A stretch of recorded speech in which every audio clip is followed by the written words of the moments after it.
बंदी छोड़ सतगुरु रामपाल जी परमेश्वर जी की जय हो।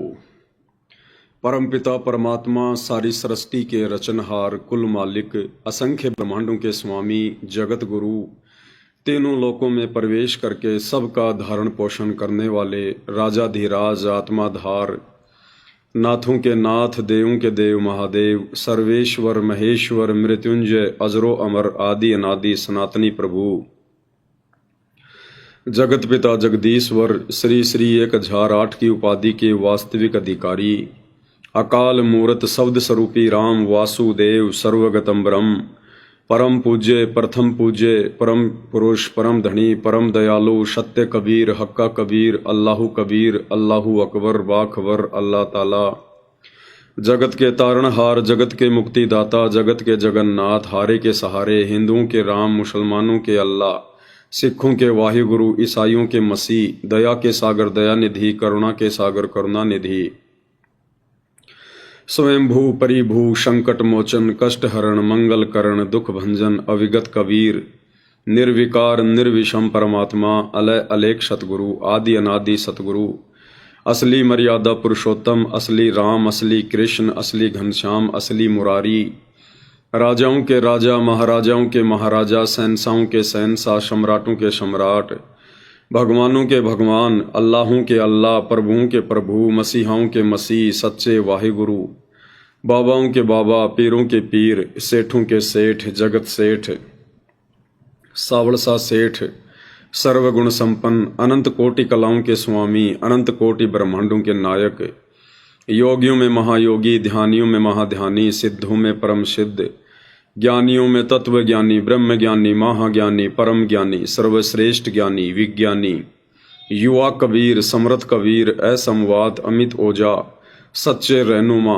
करीम अल्लाह सुभान अल्लाह दुनिया के अंतिम पैगंबर 8 सितंबर 1951 से गांव धनाना जिला सोनीपत हरियाणा भारतवर्ष की पावन भूमि पे प्रकट रियल कल की भगवान श्री नारायण साकार हरि श्री बाबा साहिब नूर अनंत परमात्मा सच्चे दरवेश सच्चे बाखबर संत श्रोमणी सतगुरु रामपाल जी परमेश्वर जी के चरण कमल में साध संगति से जुड़े हुए देश विदेश से आप और हम सभी सत्सेवक भाई बहनों का अनंत कोटि दंडवत प्रणाम।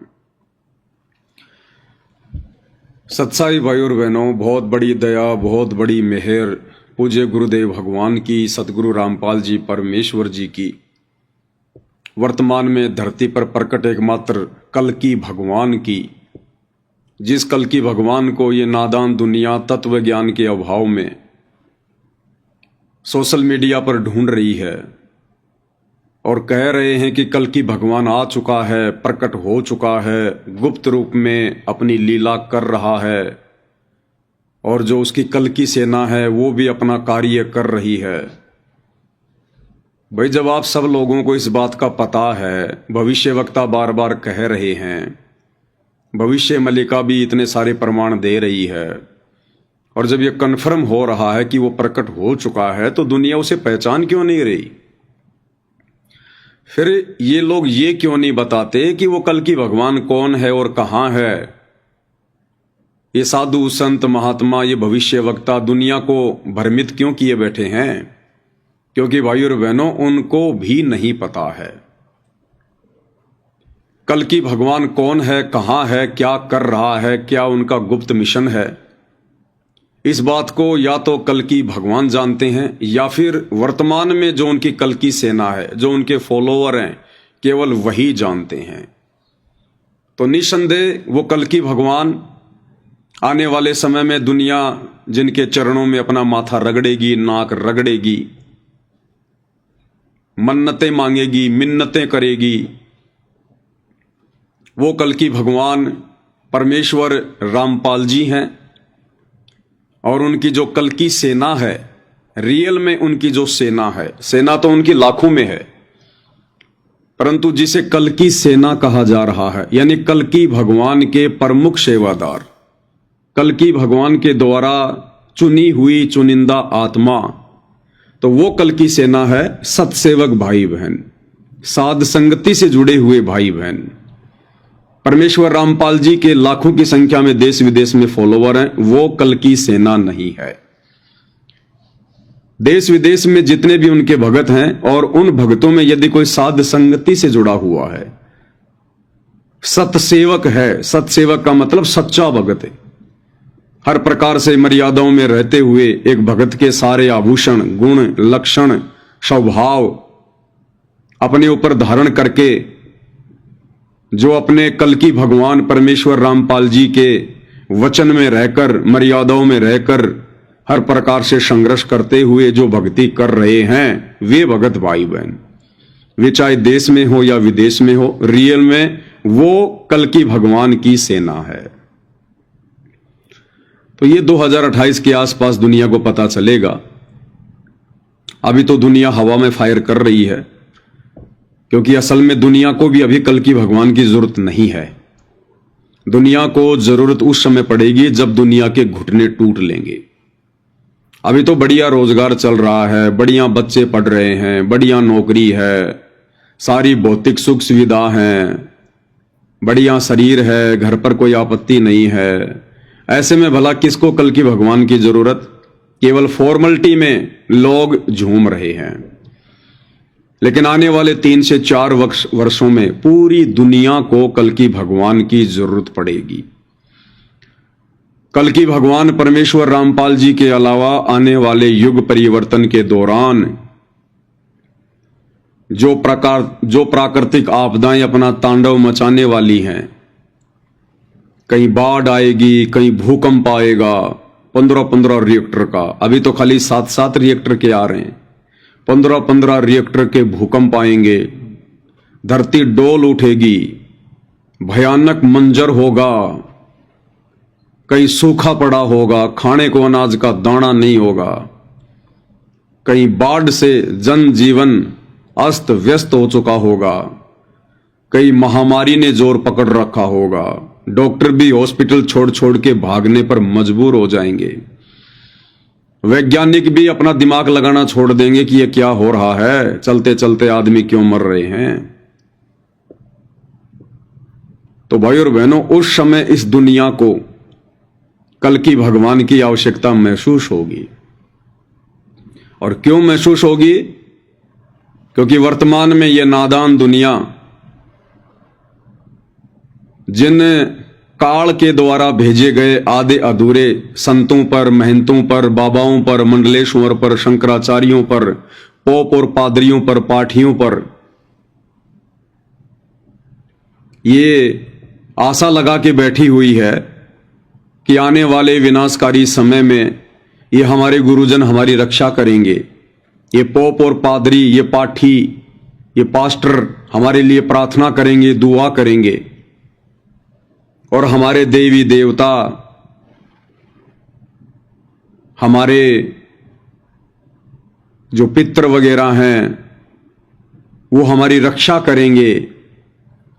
तो भाई और बहनों, आने वाला जो विनाशकारी समय है 2028 निश्चित है। उस समय ये ना तो देवी देवता दिखाई देंगे, ढूंढने से भी नहीं मिलेंगे, ढूंढने से भी, जैसे कोरोना में सारे के सारे छुप गए थे, अपने मंदिरों के भी दरवाजे बंद करवा लिए थे। जबकि विचार करना चाहिए, इंसान भक्ति क्यों करता है, इंसान पूजा पाठ क्यों करता है, दान धर्म क्यों करता है, तीर्थों पर क्यों धक्के खाता है, कावड़ क्यों लेके आता है, व्रत क्यों करता है, बाबाओं की शरण में क्यों जाता है, मंदिरों में, मस्जिदों में, चर्चों में, गुरुद्वारों में क्यों जाता है? सिर्फ इसलिए कि परमात्मा हमारी रक्षा करेंगे। आने वाले समय में यदि हमारे परिवार पर, हमारे स्वास्थ्य पर, हमारे बच्चों पर, हमारी संपत्ति पर, हमारे व्यवसाय पर यदि कोई संकट आना होगा तो ये हमारी रक्षा करेंगे, बीमारियों से हमारी रक्षा करेंगे, मुसीबत के समय हमें सहारा देंगे। इसलिए दुनिया इन जगहों पर जाती है, पूजा अर्चना पाठ करती है, दान धर्म करती है। लेकिन दुनिया वालों को विचार करना चाहिए, जब 2020 में कोरोना काल था, उस समय ना तो हिंदुओं के देवी देवता सामने आए, ना मुसलमानों का अल्लाह सामने आया, ना ईसाइयों का वाहे गुरु सामने आया, ना ही सिखों का वाहे गुरु सामने आया और ना ही ईसाइयों का मसीहा सामने आया। कोई सामने नहीं आया उस समय। और जितनी भी उनकी जगह थी, मंदिर, मस्जिद, चर्च, गुरुद्वारे, गिरजाघर, लोगों ने दरवाजे बंद कर दिए। हिंदुओं ने तो हद पार कर दी, अपने देवी देवताओं के मुंह पर मास्क चढ़ा दिए पत्थरों की मूर्तियों पर, कि जाने वाला पहले ही स्थिति को भाप ले कि यहां तो भाई ये देवी देवता खुद भी भयभीत हैं, डरे हुए हैं कोरोना से। इन्होंने खुद ही अपने ऊपर अपने पुजारियों से मास्क चढ़वा लिए हैं। ये भला हमारी क्या रक्षा करेंगे, क्या बचाव करेंगे? तो भाई और बहनों, हमने आंखें खोल लेनी चाहिए। हम जानवर नहीं हैं, 84 लाख योनियों के मंदबुद्धि प्राणी नहीं हैं। हमें परमेश्वर ने मनुष्य जोनी में जन्म दिया है, सर्वश्रेष्ठ योनि है। परमात्मा ने हमें अपना जैसा बनाया है। अन्य 84 लाख योनियों से भिन्न हमें दिमाग दिया है, सोचने समझने की शक्ति दी है। हम चिंतन कर सकते हैं, मनन कर सकते हैं, एक दूसरे से सलाह ले सकते हैं, विचार विमर्श कर सकते हैं। ये अन्य योनियों में सामर्थ्य नहीं है। और फिर भी हम लोग भेड़ चाल में चल रहे हैं, देखा देखी में चल रहे हैं। तो बताओ फिर आने वाला जो विनाशकारी समय है, जो युग परिवर्तन का समय जो आने वाला है, जो 2028 निर्धारित किया हुआ है, देश और दुनिया की काया पलटने वाली है, उस समय भाई और बहनों आपका कैसे बचाव होगा? आपके परिवार का, आपके बच्चों का, आपकी संपत्ति का, आपके व्यवसाय का कैसे बचाव होगा? समय रहते आप भाई बहनों को सूचित किया जा रहा है, बताया जा रहा है, आगाह किया जा रहा है। कल की भगवान आएगा तो अचानक से प्रकट नहीं होगा, या कल की भगवान आएगा तो सर पे सींग लगा के नहीं आएगा जो दुनिया उसे पहचान लेगी। हम मनुष्यों को समझाने के लिए कल की भगवान मनुष्य बन के आएगा, हमारे जैसा ही होगा। उनके भी 2 हाथ होंगे, 1 नाक होगा, 2 आंखें होंगी, 2 पैर होंगे। वे भी ऐसे ही होंगे, क्योंकि इंसानों को समझाने के लिए इंसान ही बनकर आना पड़ेगा। जो भाई बहन ये बातें करते हैं कि भाई वो अचानक से प्रकट होंगे, तो अचानक से प्रकट होने का मतलब ये नहीं है कि जैसे खंबे से नरसिंह भगवान प्रकट हुए थे ऐसे प्रकट होंगे अचानक से, यानी उसी दिन वो दुनिया में अस्तित्व में आएंगे, उससे पहले वो धरती पर नहीं थे। ऐसा नहीं होगा। वर्तमान में उनका जो प्रकट होना है उसका मतलब ये है कि ये नादान दुनिया हर प्रकार से दुखी होकर, ये त्रस्त होकर, और उस कल की भगवान को उस समय पहचानेगी जब इनके सारे सहारे आसरे समाप्त हो चुके होंगे और एकमात्र देश और दुनिया में अपने बचाव का साधन कल की परमेश्वर रामपाल जी के अलावा कुछ भी दिखाई नहीं देगा। और फिर ये मीडिया तेजी से उनका प्रचार प्रसार करेगी, रातों रात उनका प्रचार प्रसार करेगी कि हम लोग बहुत बड़े धोखे में थे, हम ये समझ क्यों नहीं पाए। लाखों लोग समय रहते कल की परमेश्वर रामपाल जी की शरण में आकर अपना बचाव कर लिया, अपने परिवार का बचाव कर लिया, दर दर की ठोकरें खाने से बचे रहे, और हम क्यों नहीं पहचान पाए उनको उस समय। तो अचानक से ये दुनिया, ये मीडिया उनको संसार में जो है वो प्रकट करेगी अचानक से।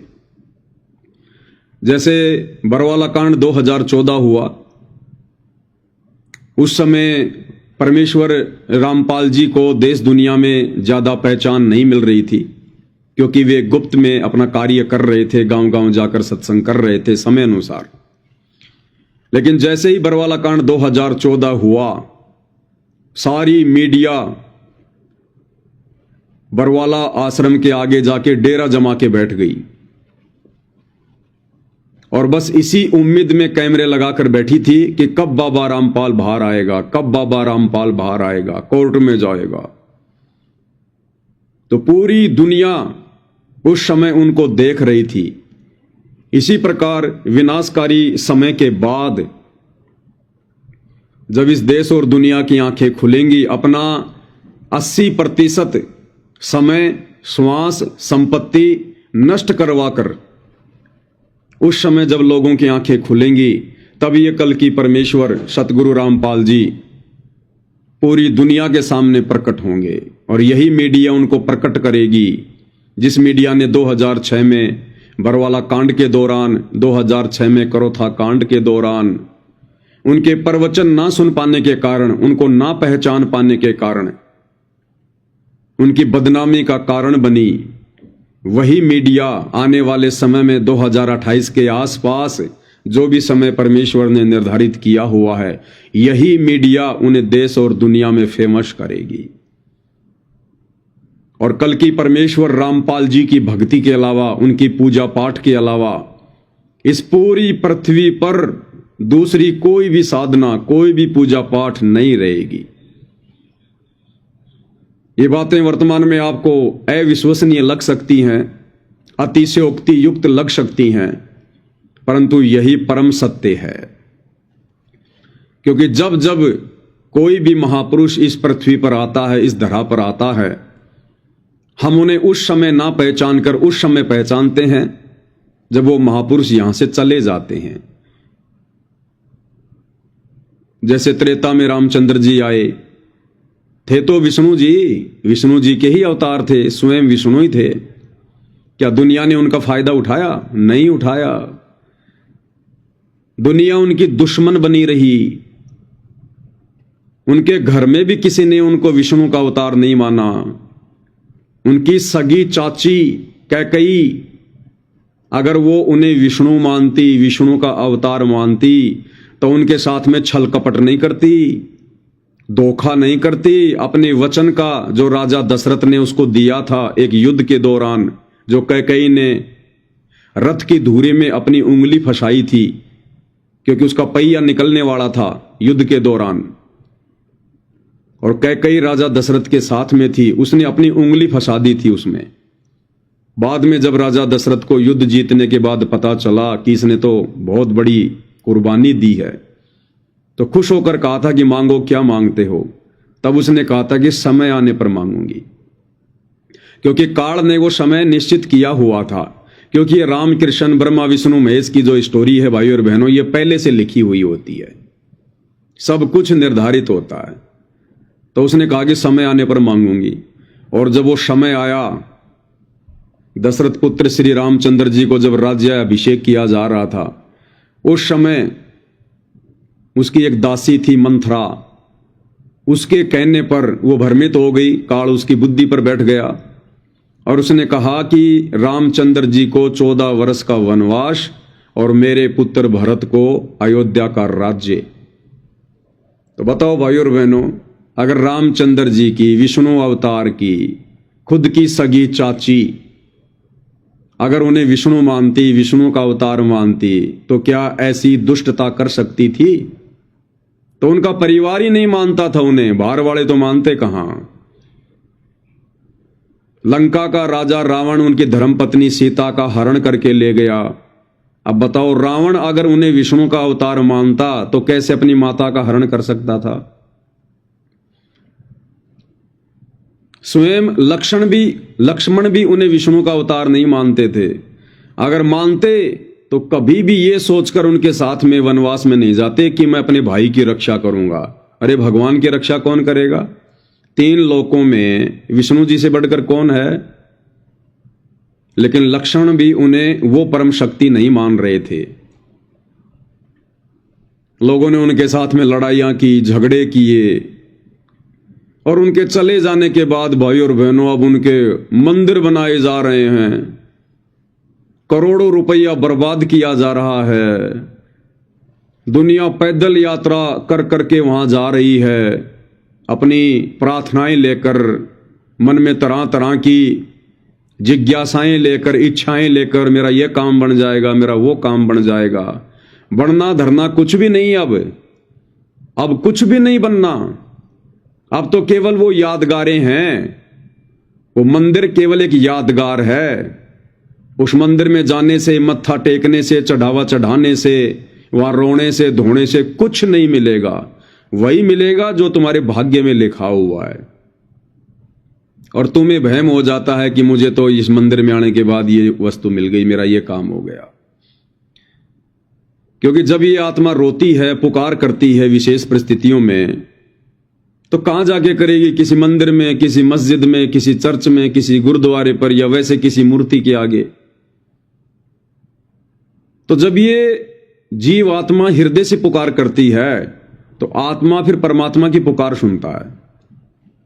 रामचंद्र जी नहीं सुनते, विष्णु जी नहीं सुनते, शंकर जी नहीं सुनते, ये परमात्मा नहीं है। ये भी जीव संज्ञा में हैं, आप और हमारी तरह हैं। इनको भी वापस आप और हमारी तरह जीव संज्ञा में आना पड़ता है। इन्हें भी 84 लाख योनियों की लंबी यात्रा पे जाना पड़ता है। लेकिन ये यहां 3 लोक के मैनेजर हैं। परमात्मा इनके माध्यम से यहां पर अपना कार्य जो है वो कर रहा है। तो जब ये आत्मा उन मंदिरों में, मस्जिदों में, चर्चों में, गुरुद्वारों पर जाकर रोती है, पुकारती है, तो दुखी होता है परमात्मा, क्योंकि हम सब उसी की आत्मा है। चाहे राम हो, चाहे कृष्ण हो, ब्रह्मा विष्णु महेश हो, काल हो, दुर्गा हो, 84 लाख के प्राणी हो। तो जब ये आत्मा रोती है तो परमात्मा बड़े दयालु हैं। कौन परमात्मा? कल्कि भगवान। कौन कल्कि भगवान? कबीर देव। कौन कबीर देव? परमेश्वर रामपाल जी, जो वर्तमान में सशरीर धरती पर प्रकट है। तो ये परमेश्वर फिर आत्मा की पुकार सुनता है और उसकी पुकार को डाइवर्ट कर देता है यहां के मैनेजरों के पास में, यानी धर्मराय के दरबार में, धर्मराज के पास में, जो सभी का हिसाब किताब रखता है परमेश्वर के हुक्म से। एक सिस्टम बना रखा है गुरुदेव ने। जैसे मुकेश अंबानी है, मुकेश अंबानी ने जितने भी उसके ग्राहक हैं, जियो के जो सिम हम लोग लेते हैं उसकी कंपनी की, रिलायंस की, जियो की, तो मालिक तो है कौन? मुकेश अंबानी। हम सब ने उसकी सिम ले रखी हैं, यूज कर रहे हैं, रिचार्ज हम जो है करवा रहे हैं। और जब हमने कोई कंप्लेंट करनी होती है, जब हमें कोई शिकायत करनी होती है, तो मुकेश अंबानी ने एक सिस्टम बना रखा है। उसने एक सिस्टम बना रखा है, उसने कॉलिंग सेंटर की व्यवस्था की हुई है ग्राहक सेवा के अंदर, और एक नंबर दिया हुआ है। उस नंबर पे जब हम लोग डायल करते हैं मोबाइल से, तो उसने जिन जिन व्यक्तियों की ड्यूटी लगा रखी है वो हमारा फोन उठाएंगे और वो हमारी समस्या को सुनेंगे, और यदि हमारी समस्या सुलझाने योग्य होगी तो फिर वो सुलझाई जाती है। अगर नहीं सुलझाई जाएगी तो वो लोग मना कर देते हैं।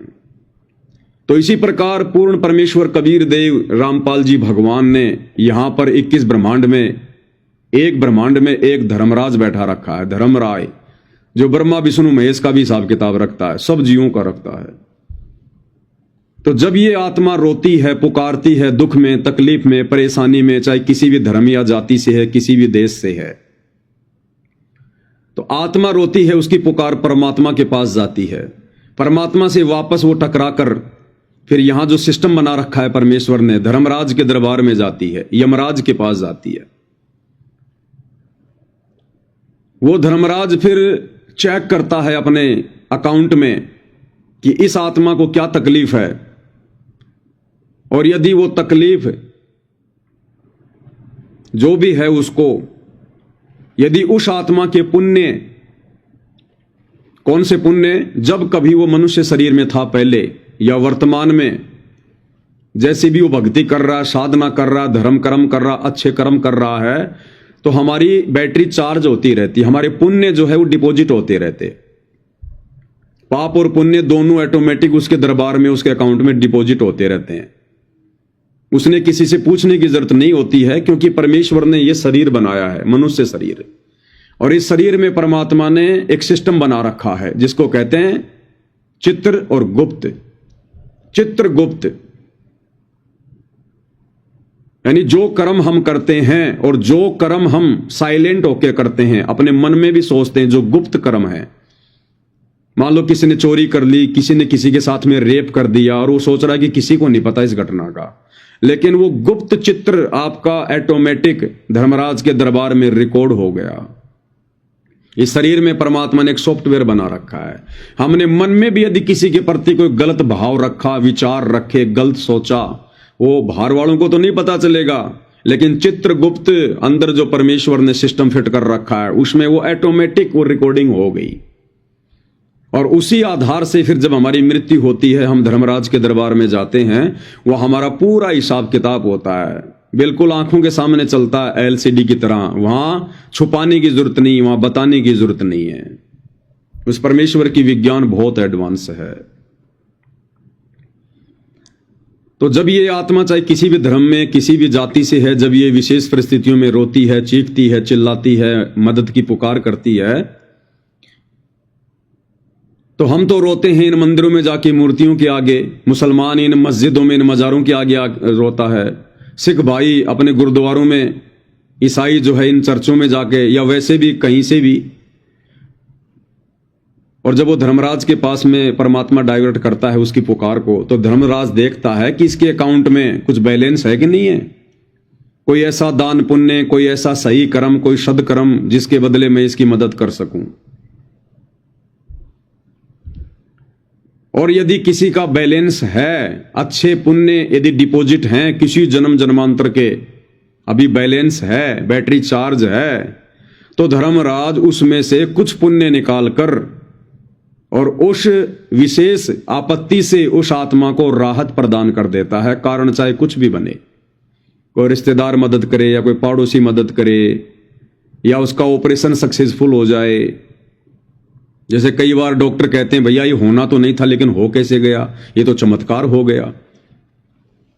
उसकी पुकार परमात्मा ने सुनी, धर्मराज के पास में भेजी, धर्मराज ने उसका अकाउंट चेक किया, उसके जन्म जन्मांतरों के शुभ कर्म डिपॉजिट थे, वो शुभ कर्म वहां से निकाल कर थोड़े बहुत और उसकी मदद कर दी गई, उसको उस बीमारी से राहत मिल गई।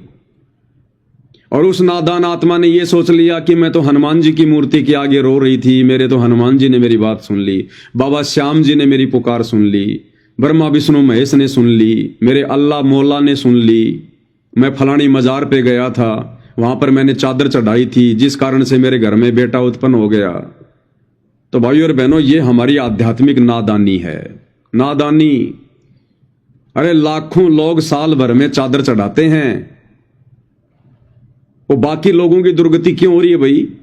लाखों लोग मंदिरों में जाते हैं, कुछ को लाभ हो रहा है, कुछ आते जाते एक्सीडेंट में ही मर जाते हैं, पूरा परिवार का परिवार खत्म हो जाता है। हॉस्पिटल में हजारों लोग एडमिट होते हैं, कोई न कोई भक्ति वो सब करते हैं, कुछ एक ठीक हो रहे हैं, कुछ एक एम्बुलेंस में डेड बॉडी बन के आ रहे हैं।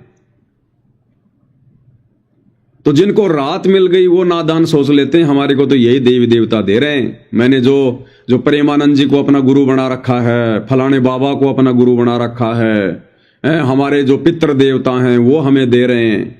मैं तो मंदिर में जाता था, सुबह सुबह मैं ये करता था, मैं वो करता था।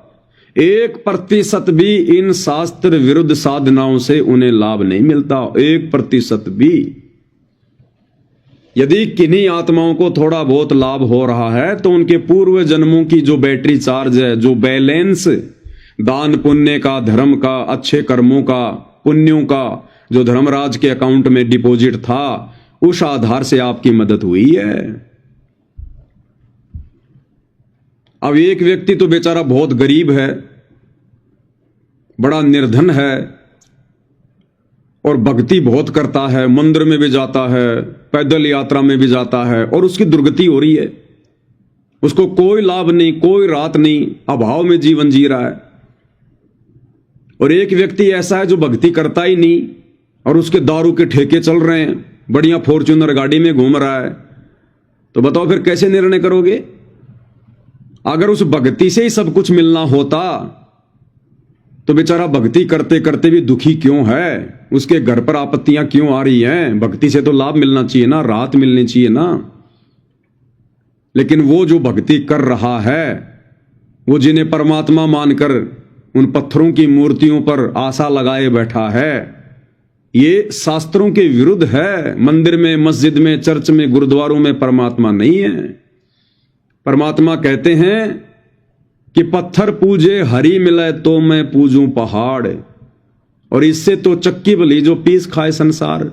अगर एक पत्थर का छोटा सा टुकड़ा पूजने से इंसान ने जिसको बनाया, हथौड़े मार मार के उसके ऊपर बैठ के उसको एक देवी देवता का रूप दे दिया, रंग रोगन कर दिया, कपड़े पहना दिए, फिर उसको मंदिर में स्थापित कर दिया,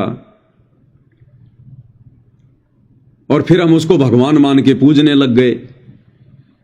तो परमेश्वर कबीर जी कहते हैं कि अगर उस पत्थर को पूजने से अगर मुझे भगवान मिले, परमात्मा मिले, सुख शांति मिले, धन धान्य मिले, तो भाई मैं तो इस पहाड़ की पूजा करूंगा फिर। क्योंकि जब एक छोटी सी पत्थर की मूर्ति को पूजने से या सोने चांदी की मूर्ति पूजने से जब इतना लाभ मिल सकता है, तो अगर मैं उस पहाड़ को पूजूंगा जो इतना बड़ा जो कि स्टोन है, वो पत्थर है, तो मुझे तो उस मंदिर में जाने वाले व्यक्ति से लाखों गुना ज्यादा लाभ मिलेगा।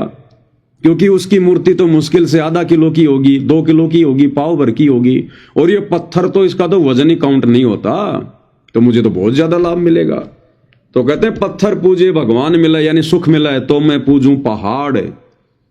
और फिर हम नादानों की, मंदबुद्धि प्राणियों की, मनुष्य होकर जो जानवरों जैसा कार्य कर रहे हैं, कबीर परमेश्वर उनकी आंखें खोलते हैं कि इससे तो चक्की भली जो पीस खाए संसार, कि तुम्हारे इन पत्थरों के देवी देवताओं से, भगवानों से, तो वो पत्थर से बनी हुई वो चक्की लाख गुना अच्छी है, जो कम से कम आटा पीस कर हमारे को भोजन तो खिला रही है।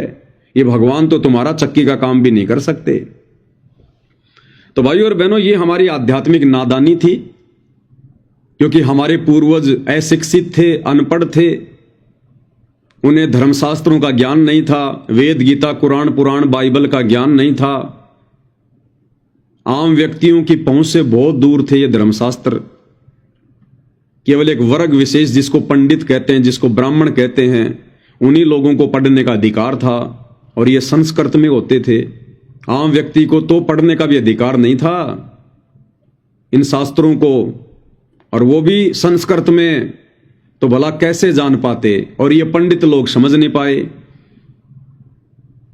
ब्राह्मणों के वंशज कहे जाते हैं श्री ब्रह्मा जी, और पूज्य परमेश्वर रामपाल जी भगवान ने श्रीमद् भागवत उसको खोल के दिखा दिया, बता दिया।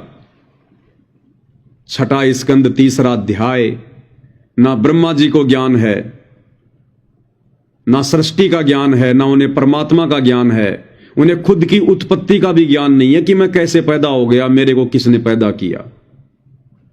ना विष्णु जी को ज्ञान है, ना शंकर जी को ज्ञान है, फिर अन्य देवी देवताओं को कहां से ज्ञान होगा। और फिर ये मनु जैसे, पाराशर जैसे, वेद व्यास जैसे, ना इनको ज्ञान है। तो बताओ फिर हमारे पूर्वजों को, जिन्होंने बेचारों ने जिंदगी में कभी वेदों की शक्ल भी नहीं देखी, गीता जी की शक्ल भी नहीं देखी, उन्हें कैसे ज्ञान होता। तो जैसा उन ब्राह्मणों ने, उन पंडितों ने, जो ये कहा करते थे कि हम तो नालंदा विश्वविद्यालय से संस्कृत पढ़ के आए हैं, आचार्य की उपाधि लेकर आए हैं, कोई द्विवेदी की उपाधि लेके आता था। द्विवेदी यानी जिसको 2 वेदों का ज्ञान होता था, वो द्विवेदी। जिसने 3 वेदों को पढ़ा उसको त्रिवेदी कहते थे। जिसने 4 वेदों को कंठस्थ याद कर लिया, पढ़ लिया, रट्टा मार लिया, उसको चतुर्वेदी। आगे चलकर ये जातियां बन गई उनकी।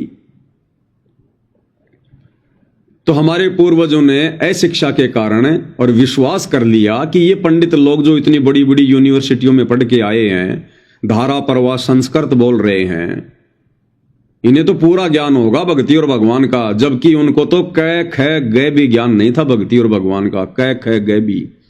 हालांकि वेदों में आदि अधूरी साधना है परमात्मा की, कंप्लीट ज्ञान नहीं है, लेकिन वो भी इन लोगों को नहीं पता था। और काल की साधना में, ब्रह्मा विष्णु महेश तक की साधना में, गीता जिसको मना कर रही है अध्याय 7 श्लोक 12 से 15 में, उसी में उलझा के रखा। और उन आत्माओं को थोड़ा बहुत जो लाभ मिल जाता था, वो केवल उनके पूर्व जन्मों के पुण्यों के बैलेंस के आधार पर मिलता था। और वो सोच लेते थे कि ये पंडित जी ने हमें जो विधि बताई है कि सोमवार का व्रत कर ले, शुक्रवार का व्रत कर ले, सत्यनारायण की कथा कर ले, कावड़ ले आ, पैदल यात्रा कर ले, फलाने पीपल के पेड़ के धागा बांध दे, चौराहे पर ये टुंडर फुंडर कर दे, जंतर मंत्र कर दे। हमारे पूर्वज सोचते थे कि इन पंडित जियों ने हमें जो विधि बताई है इसी से हमें लाभ हुआ है, जबकि उस विधि को अपनाकर तो हम परमात्मा के दोषी बनते जा रहे थे, क्योंकि शास्त्र विरुद्ध साधना करना परमात्मा का विरोध करना है, परमात्मा का दोषी बनना है। तो इन पंडितों ने, इन ब्राह्मणों ने तो आप और हमारे को हमेशा परमात्मा का अपराधी बनाया है, और हमें जो लाभ मिल रहे थे वो उल्टी साधना, जंतर मंत्र, टुंडर फुंडर करते करते वो दे रहा था परमपिता परमेश्वर हमारी ही भक्ति से, जो किसी जन्म में हमने उस परमेश्वर की शरण में आकर सत भक्ति की होती है, जो हमारा भक्ति बैलेंस धर्मराज के दरबार में डिपॉजिट था, उसी से हमें लाभ मिलता था। तो जो व्यक्ति पूरी जिंदगी भक्ति कर रहा है, मंदिर में जाता है, व्रत करता है, दान पुण्य करता है, और वो बेचारा अभाव का जीवन जी रहा है, उसके संकट दूर होने का नाम भी नहीं ले रहे, और एक व्यक्ति दारू के ठेके खोल के बैठा है, 2 नंबर के काम कर रहा है, झूठ पे झूठ बोलता है, मिलावट करता है, रिश्वत लेता है, और वो ना कोई भक्ति करता, और उसके ठाट हो रहे हैं।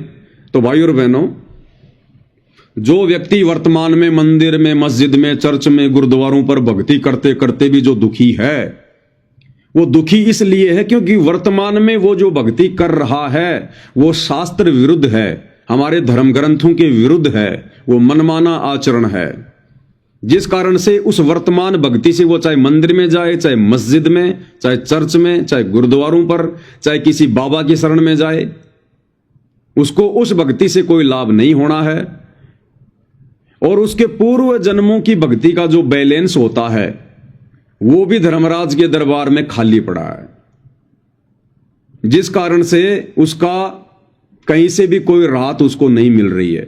और अंत में वो आत्मा क्या सोचती है कि भाई धरती पर भगवान है ही नहीं, कि धरती पर कोई भगवान नहीं है। और उस व्यक्ति को देखकर अन्य लोग भी, उसके रिश्तेदार, उसके गांव वाले, उसके समाज वाले भी ये सोच बैठते हैं नादानी में कि भाई धरती पर भगवान नाम की कोई चीज नहीं है। अरे इस आदमी से ज्यादा भक्ति कौन करता होगा, इसने कोई मंदिर नहीं छोड़ा, सारे ये व्रत करता था, कभी इसने किसी का बुरा नहीं किया, चींटी तक को कभी इसने सताया नहीं, और भक्ति करते करते इसकी दुर्गति हो रही है, भाई धरती पर भगवान नहीं है। ये सोचकर वो लोग भी नास्तिक होते जा रहे हैं, जबकि विचार करना चाहिए भाइयों और बहनों, जब तक हमें गीता अध्याय 4 श्लोक 34 के अनुसार वो तत्वदर्शी संत नहीं मिलेगा। और तत्वदर्शी संत कौन होता है? स्वयं कबीर भगवान, कल की परमात्मा, वो स्वयं ही सतगुरु बनकर, तत्वदर्शी संत बनकर धरती पर आता है, हम आत्माओं को सत्य ज्ञान देता है, शास्त्रों के अनुसार साधना बताता है। लेकिन ये काल प्रेरित नकली धर्म गुरु, साधु, संत, महात्मा, मंडलेश्वर, आचार्य, शंकराचार्य, पोप, पादरी, ये लोग उस परमात्मा के घोर विरोधी बन जाते हैं, उसके दुश्मन बन जाते हैं, क्योंकि संकट इनकी रोजी रोटी पे आ जाता है। उस परमेश्वर के ज्ञान को ये सुनते भी हैं, समझते भी हैं, और इन धर्म गुरुओं को ये पता भी चल जाता है कि जो साधना इस महापुरुष के द्वारा जो समझाई जा रही है, जो बताई जा रही है, बिल्कुल सत्य है, शास्त्रों में ऐसा ही लिखा है। लेकिन अपने स्वार्थ के कारण, काल प्रेरणा के चलते, कि यदि हमने इसकी साधना को स्वीकार कर लिया तो हमने फिर ये कर्मकांड छोड़ने पड़ेंगे, जो ये जंतर मंत्र, टुंडर फुंडर, व्रत, आन उपासना, ये हमने छोड़नी पड़ेंगी, और समाज को सच्चाई बतानी पड़ेगी। और अगर समाज को हमने सच्चाई बता दी तो फिर हमारा ये धंधा कैसे चलेगा, हमारी रोजी रोटी कैसे चलेगी, हमारे बच्चे कैसे पढ़ेंगे। तो अपने स्वार्थ के लिए ये लोग फिर समाज को गुमराह करके बैठे रहते हैं, क्योंकि आम समाज शिक्षित नहीं होता, तो कह देते हैं कि ये तो अनपढ़ है, इसको क्या पता शास्त्रों का, इसको क्या पता संस्कृत का, इसने कोई गुरु नहीं बनाया हुआ, हमने देखो ये बचपन से संस्कृत पढ़ी है, हम नालंदा विश्वविद्यालय में आचार्य की डिग्री लेकर आए हैं, और आम समाज भी बेचारा नादानी में उनको पंडित मानकर, ब्राह्मण मानकर, शास्त्रों का ज्ञाता मानकर, उनकी धारा प्रवाह संस्कृत से प्रभावित होकर और उस महापुरुष को रिजेक्ट कर देते हैं जो सत्य साधना बताते हैं, जिस साधना के करने से तुरंत लाभ शुरू हो जाते हैं। तो जिस कारण से भाइयों और बहनों ये समाज धीरे धीरे धीरे धीरे नास्तिकता की ओर बढ़ता जा रहा था। और वो दूसरा व्यक्ति जो कोई भक्ति भी नहीं कर रहा, दारू के ठेके खोल के बैठा है, लंबी लंबी गाड़ियों में घूम रहा है, सारे उल्टे काम करता है, और जब उस आदमी को लोग देखते हैं तो कहते हैं भैया वास्तव में भगवान नहीं है।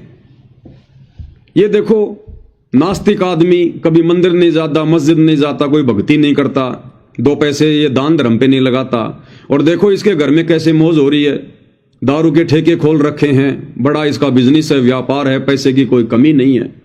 ये कौन सी भक्ति कर रहा है? फिर भगवान को दोष देते हैं कि भगवान भी दोगला है, भगवान के घर में न्याय नहीं है। लेकिन भाई और बहनों ऐसा नहीं है।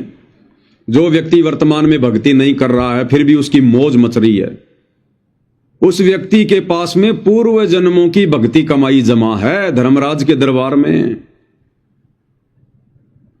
और कहते हैं साहिब हक ना राखसी जब मांगो तब दे।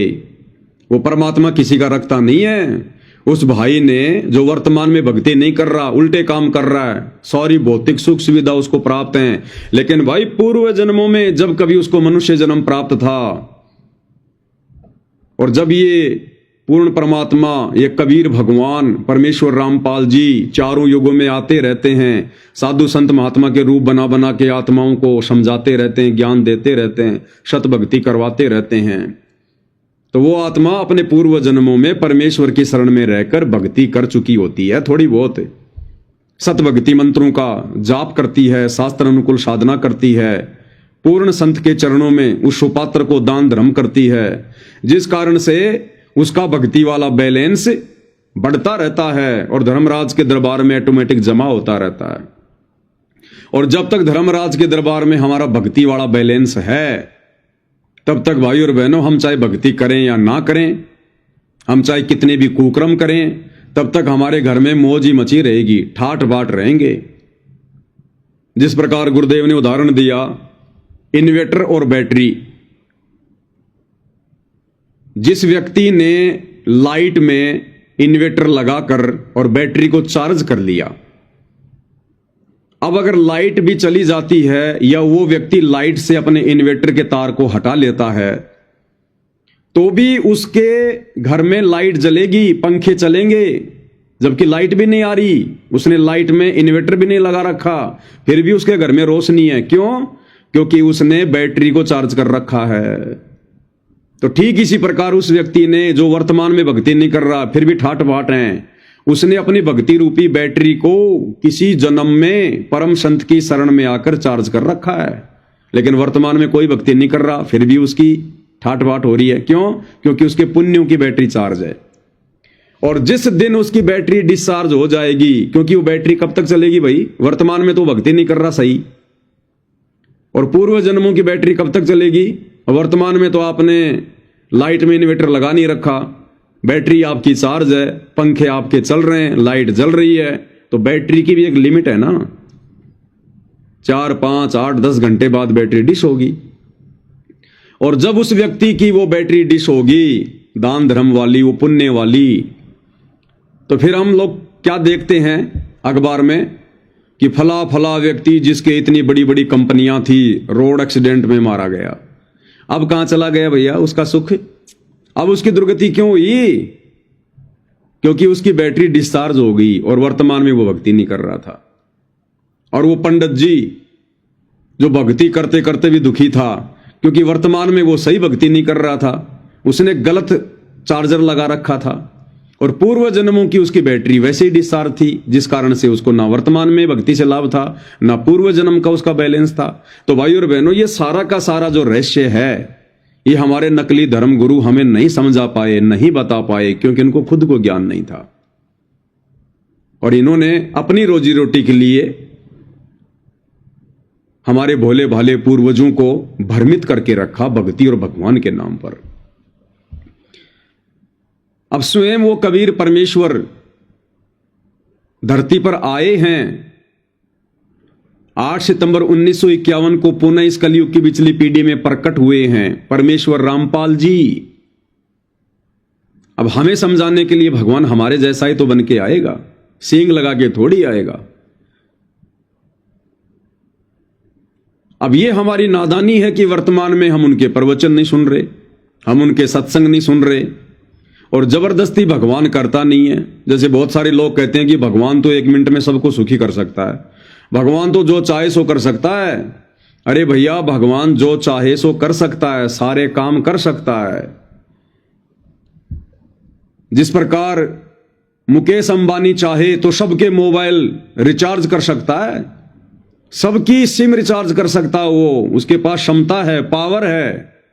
लेकिन भैया महीने के महीने उसको पैसे देने पड़ते हैं, वो फ्री में किसी का नहीं करता। जबकि वो तो सक्षम है, फिर क्यों नहीं कर रहा?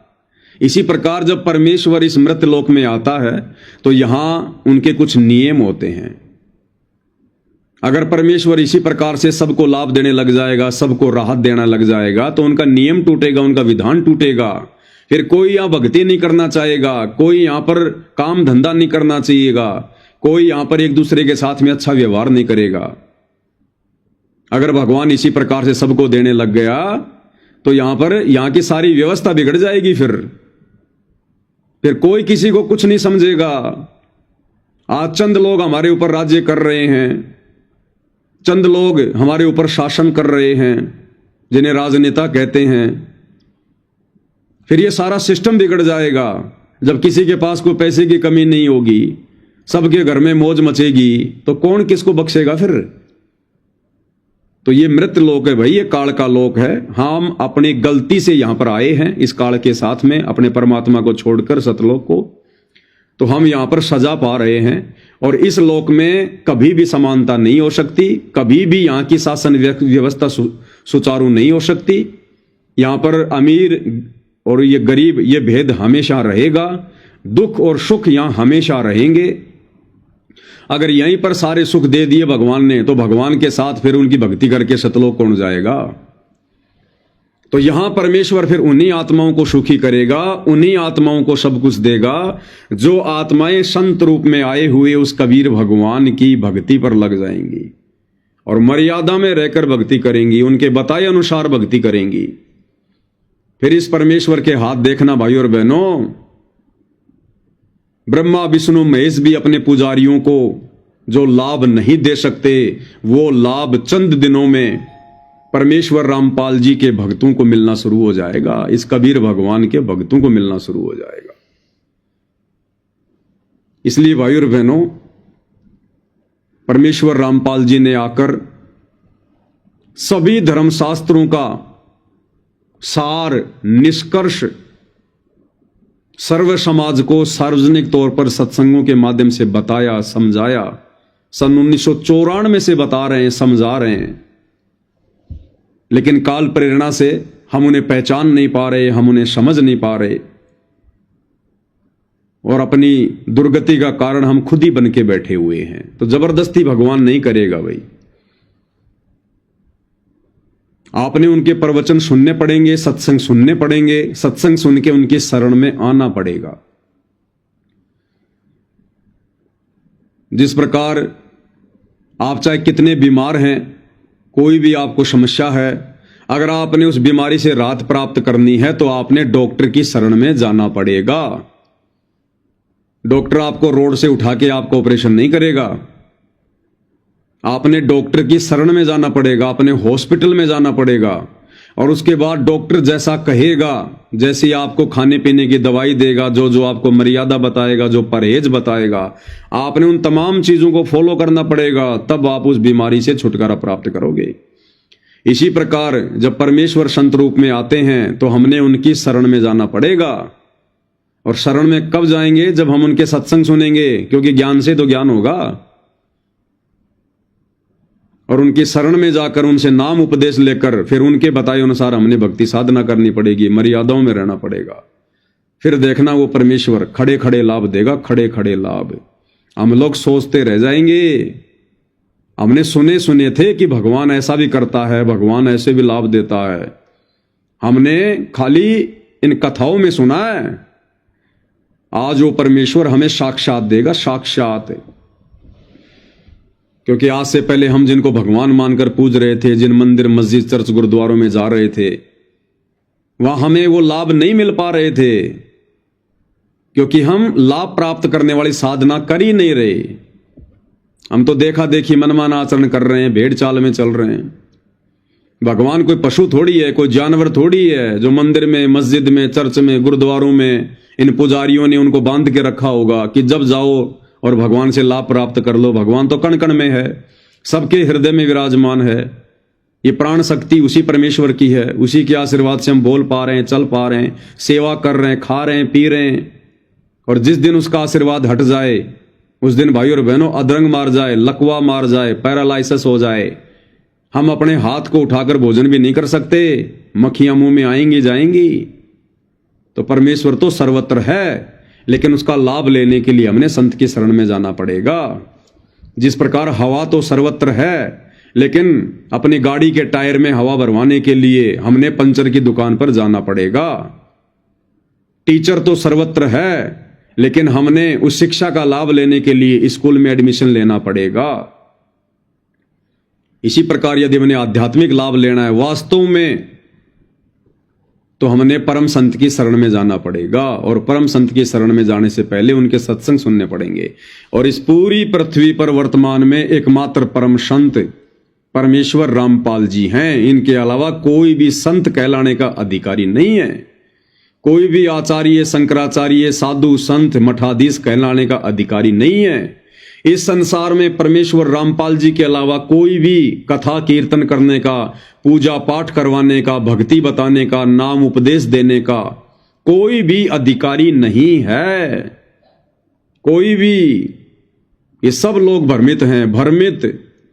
जितने भी साधु संत महात्मा हम देख रहे हैं टीवी चैनलों पर, इन आश्रमों में, सब भ्रमित हैं। ये काल ने बैठा रखे हैं अपने एजेंट, ताकि हम उस परम संत की शरण में ना चले जाएं। जगह जगह इसने ये बैरियर लगा दिए काल ने कि अगर कोई भक्ति करना चाहे तो मेरे दूतों के यहीं फंस के रह जाए।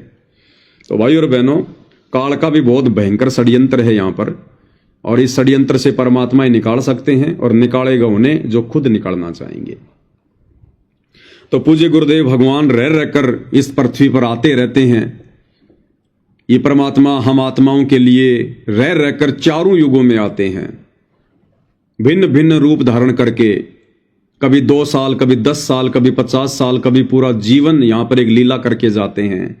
और हम नादानों की बैटरी को शत भक्ति देकर चार्ज करके चले जाते हैं, क्योंकि वो समय मोक्ष का नहीं होता है। मोक्ष का समय चारों युगों में, इस कलयुग में जो ये पिछली पीढ़ी का समय है वर्तमान का, यही समय होता है।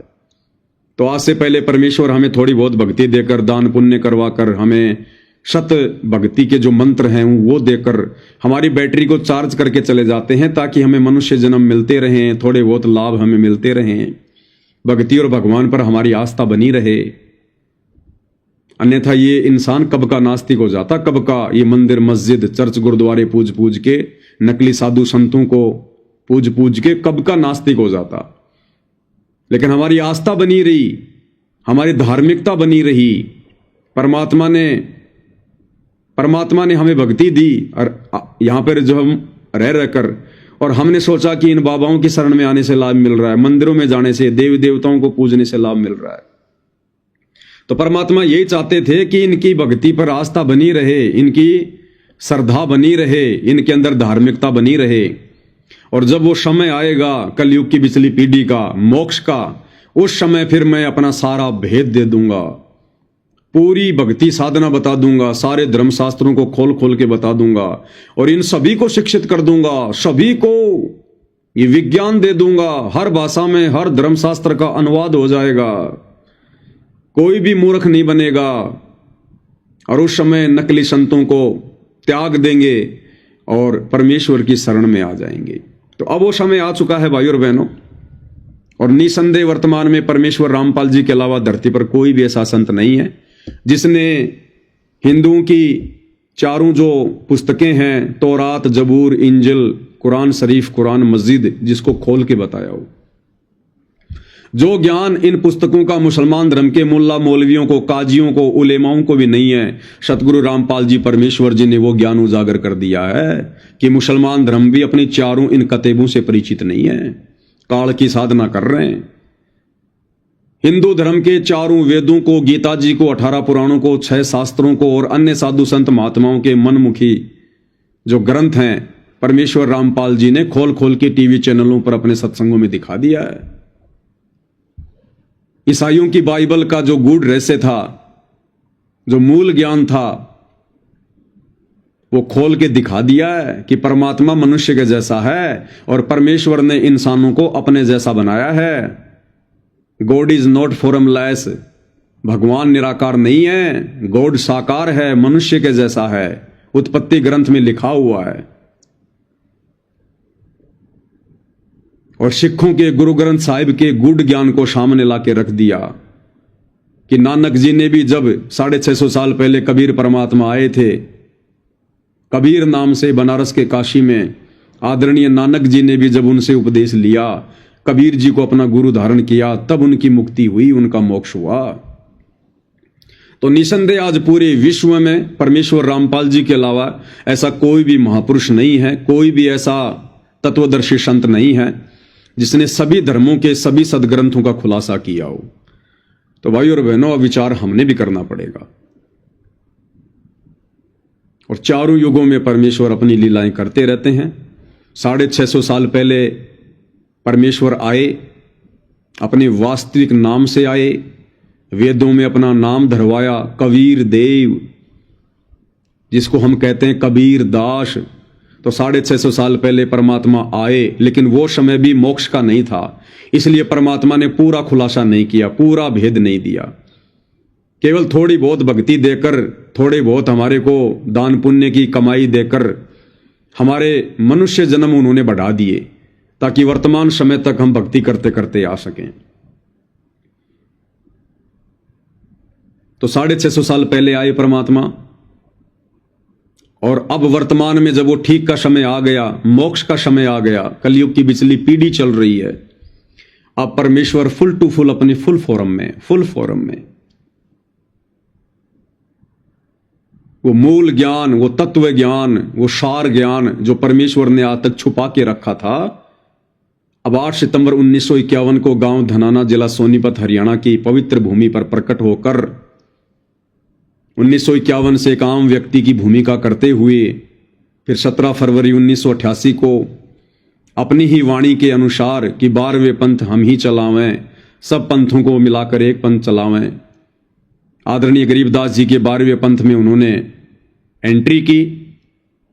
आदरणीय रामदेवानंद जी को अपना मुंह बोला गुरु धारण किया, गुरु शिष्य परंपरा को बनाए रखने के लिए।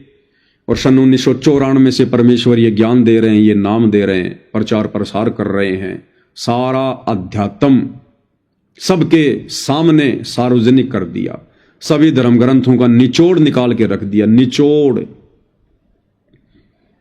तो ये वही कबीर परमात्मा है जो 650 साल पहले आए थे। और एक सत्संग में पूज्य गुरुदेव भगवान हमें यही संकेत कर रहे हैं, यही समझा रहे हैं कि परमात्मा 650 साल पहले आए थे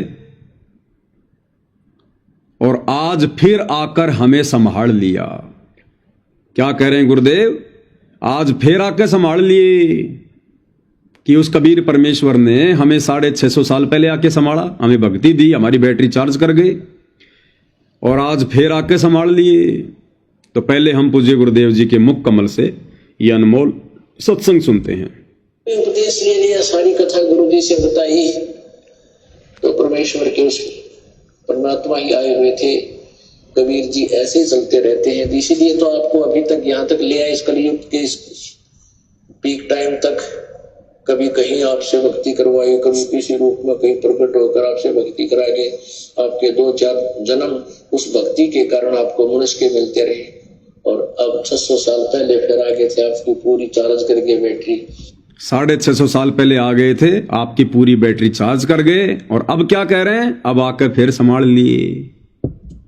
इसी कारण से आपको मनुष्य जन्म मिलते रहे और आपके अंदर चाह है भगवान की, अब आकर फिर संभाल लिए। क्या कहा गुरुदेव ने? अब आके फिर संभाल लिए। किसने? कबीर परमात्मा ने, जो 650 साल पहले आए थे, हमारी बैटरी चार्ज करके चले गए थे। अब आके फिर संभाल लिए। एक बार फिर से सुनिए भाई और बहनों, भगवान की अब आके फिर संभाल लिए। अब आके फिर संभाल लिए। तो भाई और बहनों, अब आके हमें कब संभाला, कैसे संभाला? अब कौन है वो कबीर परमात्मा जिसने हमें संभाल लिया? क्योंकि हमारी जो धारणा बनी हुई है कबीर जी को लेकर, एक फोटो जो हम लोग देखते हैं सोशल मीडिया पर, कबीर दास, दाढ़ी मूंछ वाली, सर पर मुकुट लगा के बैठे हैं, सिंहासन पर बैठे हैं, जो फोटो किसी ने बनाकर डाल दी, एक काल्पनिक वो चित्र बना दिया। उस काल्पनिक फोटो को हम असल में कबीर जी मान बैठे और हमारे दिलो दिमाग में यह धारणा बन गई कि कबीर जी तो ऐसे थे, कबीर जी तो ऐसे थे।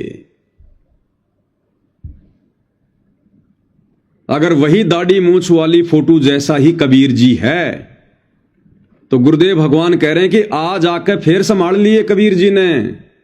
तो बताओ, आज उस दाढ़ी मूंछ वाली फोटो जैसे कबीर जी ने हमें कब संभाला? अरे आज पुनः आकर हमें सतगुरु रामपाल जी परमेश्वर जी ने संभाला है। संभालने का मतलब इन्होंने हमारे को फिर से भक्ति पर लगा दिया, हमारे को फिर से वही भक्ति दे दी जो इन्होंने 650 साल पहले दी थी। हमें वही मंत्र दे दिए जाप करने के लिए जो हमें ये पहले दिए थे। हमें वही धर्म कर्म की जानकारी दे रहे हैं जो इन्होंने पहले दी थी। हमें अपना शिष्य बना लिया, अपना शागिर्द बना लिया, जो इन्होंने 650 साल पहले बनाया था, हमें संभाला था 650 साल पहले। तो आज आकर फिर संभाल लिए। तो किसने संभाला?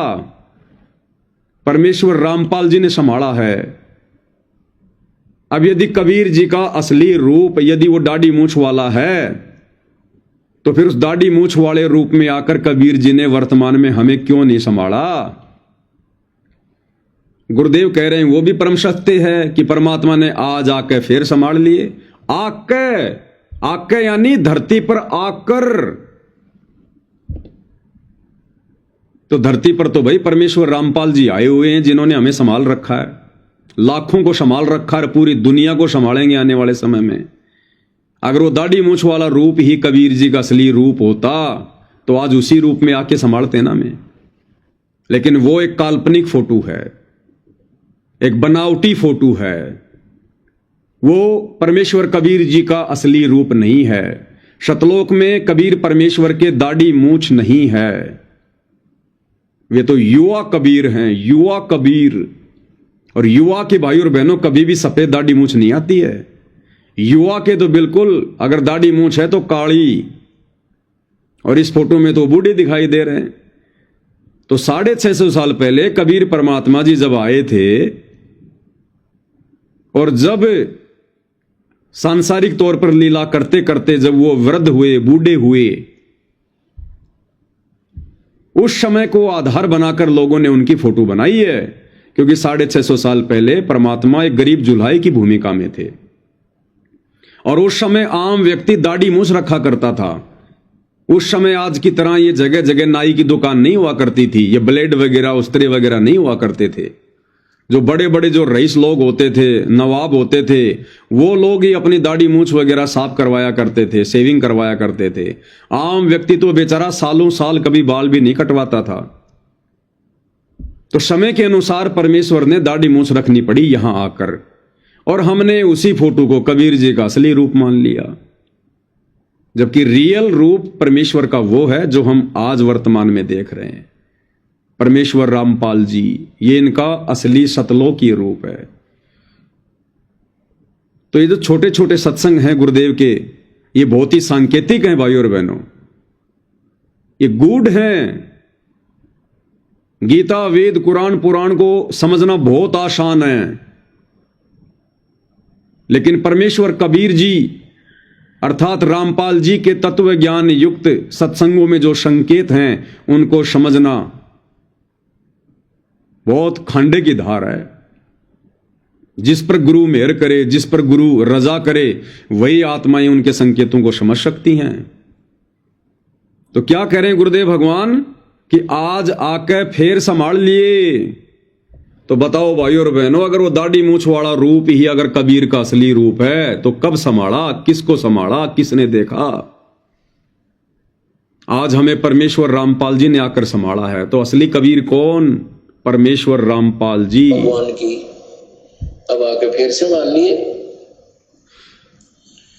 तो लड़का अपनी मां के साथ जाने लगा, बहुत श्रद्धा। तो क्लियर कर दिया भाई और बहनों इस छोटे से सत्संग ने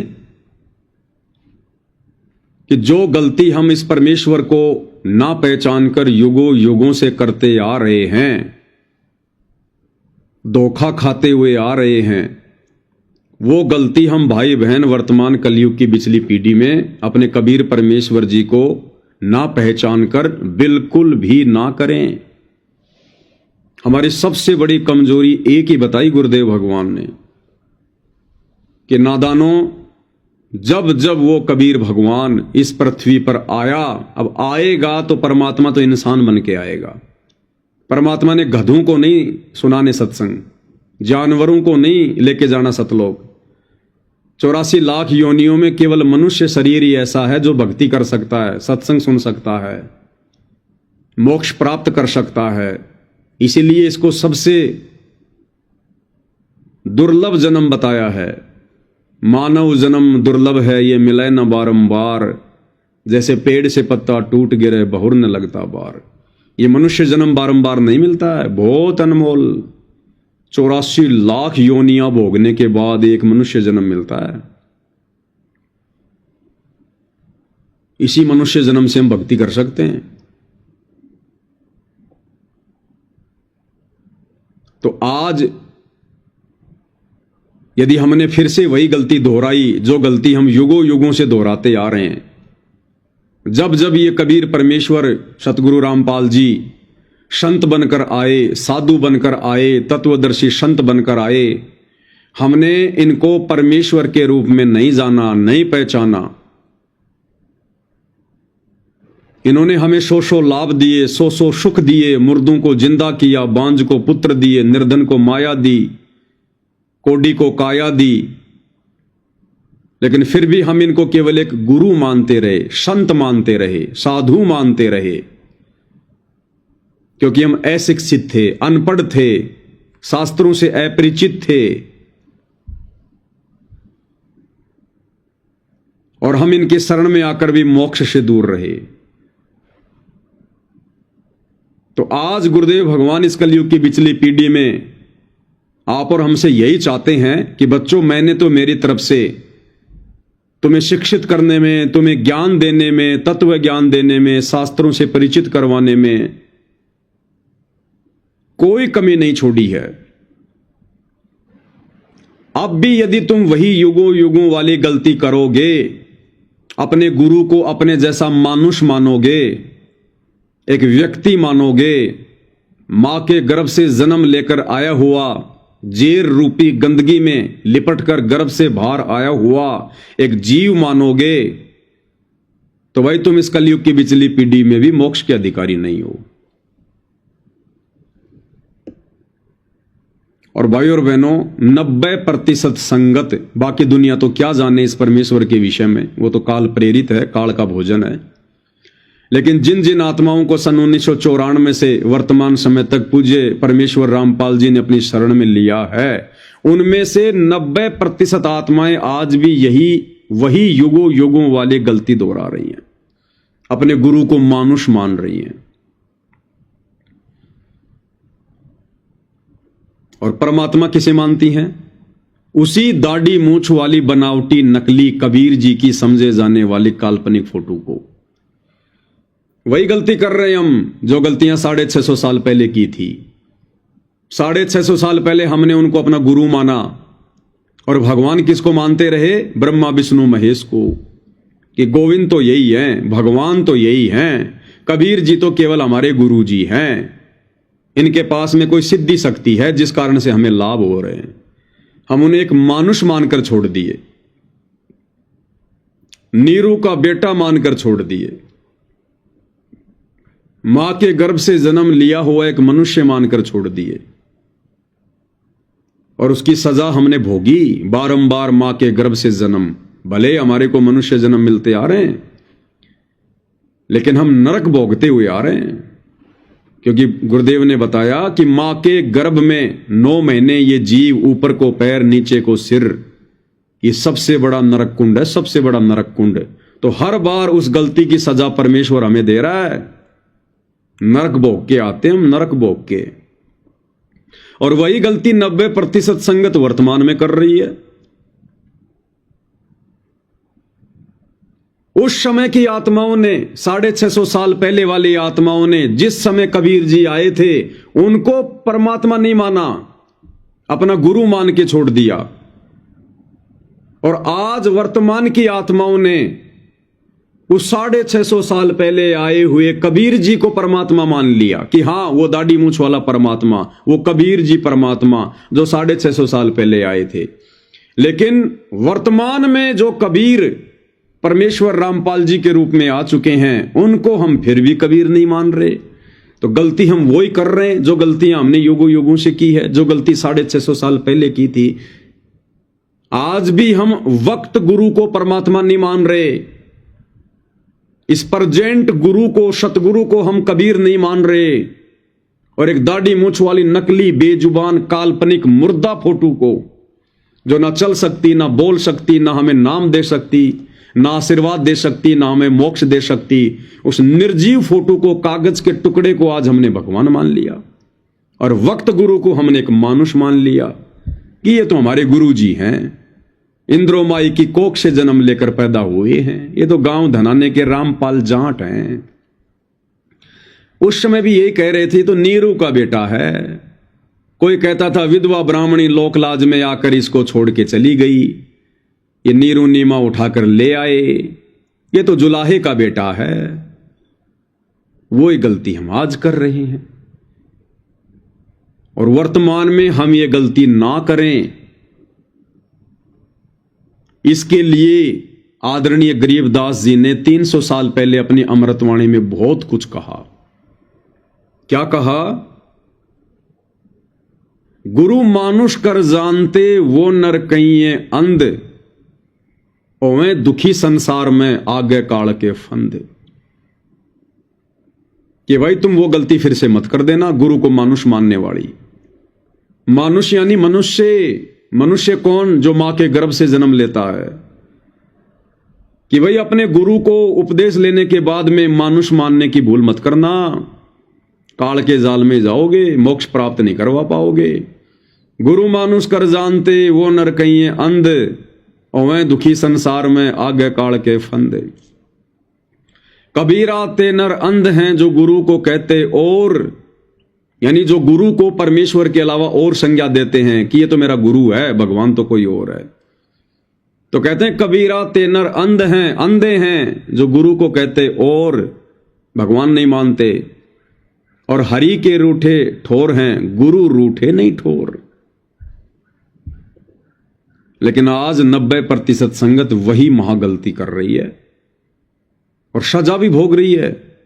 आए दिन अकाल मृत्यु भी हो रही है, सबके घर में कहर टूट रहे हैं। गुरु को परमात्मा मानना तो बहुत दूर की बात है, ऊपर से काल ने सतलोक आश्रम मैनेजमेंट हरियाणा को संगत के सिर पर बैठा रखा है और स्वयं काल उन लोगों में घुसा हुआ है। जो सामान्य मर्यादा है भक्ति मार्ग की, वो भी फॉलो नहीं करने दे रहा। तो भाइयों और बहनों, ये इस कलयुग की बिचली पीढ़ी में मोक्ष प्राप्त करने के लक्षण नहीं हैं।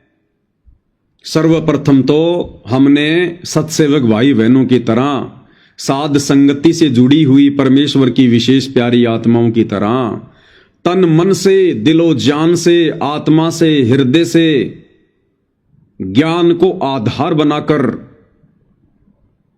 परमेश्वर रामपाल जी को कबीर भगवान मानना पड़ेगा, क्योंकि इनके अलावा सृष्टि में दूसरा कोई कबीर है ही नहीं। जो ये परमार्थ का कार्य इन्होंने किया है, ये अन्य कोई कर ही नहीं सकता, राजा भी नहीं कर सकता। धर्मशास्त्रों का जो निष्कर्ष इन्होंने निकाल कर दे दिया, यहां ब्रह्मा विष्णु महेश भी आज तक नहीं बता पाए, नहीं समझा पाए। और इनकी शरण में आने के बाद में जो आध्यात्मिक भौतिक लाभ इन्होंने दे दिए, यहां की ये परम शक्तियां ब्रह्मा विष्णु महेश की भक्ति करके भी कोई प्राप्त नहीं कर सकता। तो इनके अलावा दूसरा कोई परमेश्वर नहीं है। तो सर्वप्रथम तो सत्सेवक भाई बहनों की तरह ज्ञान को आधार बनाकर हमने अपने गुरु को ही परमेश्वर के रूप में मानना पड़ेगा, जानना पड़ेगा। उसके बाद उनके द्वारा हमें जो मर्यादाएं बताई गई हैं, जो नियम बताए गए हैं, हमने दृढ़ता के साथ उन सारे नियमों को फॉलो करना पड़ेगा। उन नियमों को निभाने के रास्ते में चाहे हमारा खुद का परिवार आए, चाहे समाज आए, चाहे रिश्तेदारियां आए, चाहे काम धंधा आए, हमने एक झटके में उनसे दूर हो जाना है। एक झटके में हमने ना किसी से लड़ाई करनी, ना झगड़ा करना, ना मनमुटाव करना, ना राग द्वेष ईर्ष्या करनी, लेकिन हमने अपनी मर्यादाओं को बचाना है, अपनी भक्ति को बचाना है। भाई घर छूटो, चाहे जग रूठो, चाहे रूठो ये संसारा हो, अरे फिर कौन सुनेगा इस काल लोक में जय गुरु रूठ गया मारा हो। आज यदि हमने गुरु को परमात्मा नहीं माना, मर्यादाओं में नहीं रहे, देखा देखी में चलते रहे, मोक्ष तो होगा नहीं। और फिर हमारे को क्या होगा? इस भक्ति के कारण हमारे को बहुत सारे मनुष्य जन्म मिलेंगे। उन मनुष्य जन्मों में हमारे ऊपर संस्कार व आपदाएं आएंगी। कभी आंख फूटेगी, कभी एक हाथ कटेगा, कभी एक्सीडेंट होगा, कभी आंखों के सामने बेटा मरेगा, कभी बेटी मरेगी।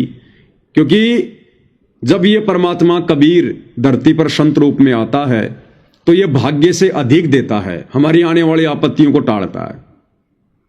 और जब गुरु रूप में आए हुए परमेश्वर कबीर जी वापस सतलोक को चले जाते हैं, उसके बाद भाई और बहनों फिर हमें वैसा ही मिलना शुरू हो जाता है जैसे हमारे संस्कार में होता है।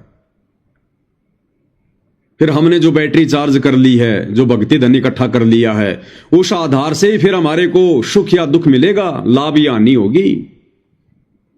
फिर आज जैसे वर्तमान में परमात्मा हमारे भाग्य में लिखी हुई आपदाओं को टाल रहे हैं, ऐसा नहीं टालेंगे। फिर सतलोक में बैठकर परमात्मा वही देगा जो हमारे भाग्य में लिख दिया होगा। तो आज वर्तमान में ये भक्ति करके, ये दान पुण्य करके, इतना संघर्ष करके, और यदि गुरु को मानुष मानने के चलते, मर्यादाएं ठीक से ना निभाने के चलते यदि हम मोक्ष से वंचित रह गए तो हमें बारंबार मनुष्य जन्म मिलेंगे। और उन मनुष्य जन्मों में फिर जैसे आज आम समाज में जो मनुष्य हैं, स्त्री या पुरुष हैं, उनके साथ में कैसी कैसी घटनाएं घटित हो रही हैं। अकाल मृत्यु, अचानक से बेटा मर गया, बेटी मर गई, कोई काम धंधे में दिक्कत आ गई, बहुत बड़ी कोई बीमारी लग गई। फिर ऐसा ही होगा हमारे साथ में, ऐसा ही होगा। फिर वही मिलेगा जो हमारा ये प्रारब्ध बना दिया जाएगा, जो किस्मत बना के रख दी जाएगी। और फिर 84 लाख योनियों में भी जाएंगे। फिर 84 लाख योनियों में फिर वो असहनीय कष्ट जिनका वर्णन भी करना मुश्किल है। और फिर क्या होगा भाई और बहनों? आज वर्तमान में हम जिस भक्ति को बड़े शौक से कर रहे हैं, बड़ी लगन से कर रहे हैं, अनगिनत मंत्रों का जाप करते हैं, दान पुण्य कर रहे हैं, सेवा कर रहे हैं, ये सोचकर कि हमारा मोक्ष होगा। और यदि भाई और बहनों इतना सब कुछ करते करते यदि हमारा मोक्ष नहीं हुआ, और मोक्ष क्यों नहीं होगा? दो ही गलती रहेंगी। पहला, गुरु को मानुष मानना, और दूसरा, मर्यादाएं तोड़कर भक्ति पर लगे रहना। तो हमारे पास ये ढेर सारा भक्ति धन जमा हो जाएगा, ढेर सारा। ब्रह्मा विष्णु महेश की दिन रात भक्ति करके हम लाख जन्मों में भी इतना भक्ति धन इकट्ठा नहीं कर सकते, जो भक्ति धन हम कुछ दिन सतगुरु रामपाल जी परमेश्वर जी की शरण में रहकर, मर्यादाओं में रहकर भक्ति करके इकट्ठा कर सकते हैं। तो आज हम जो भक्ति ये सोचकर कर रहे हैं, जो भक्ति धन ये सोचकर जमा कर रहे हैं कि इससे हमें मोक्ष मिलेगा, और यदि भाई और बहनों हमारा मोक्ष नहीं हुआ, यह बात दास क्यों बोल रहा है? ताकि हमारे अंदर भय उत्पन्न हो, डर,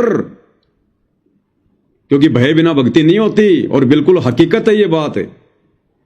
तो यही भक्ति धन, आज ये ज्योति के पैसे की कमाई, पाठ के पैसे की कमाई, दान के पैसे की कमाई, 10वें अंश के पैसे की कमाई, शतनाम की कमाई, प्रथम नाम की कमाई, सार नाम की कमाई, सेवा की कमाई, ये जो ढेर सारा भक्ति धन हमारा जमा हो जाएगा, ये भाई और बहनों, फिर यही भक्ति धन यदि हमारा मोक्ष नहीं हुआ तो हमारे लिए सबसे बड़ा दुख का कारण बनेगा।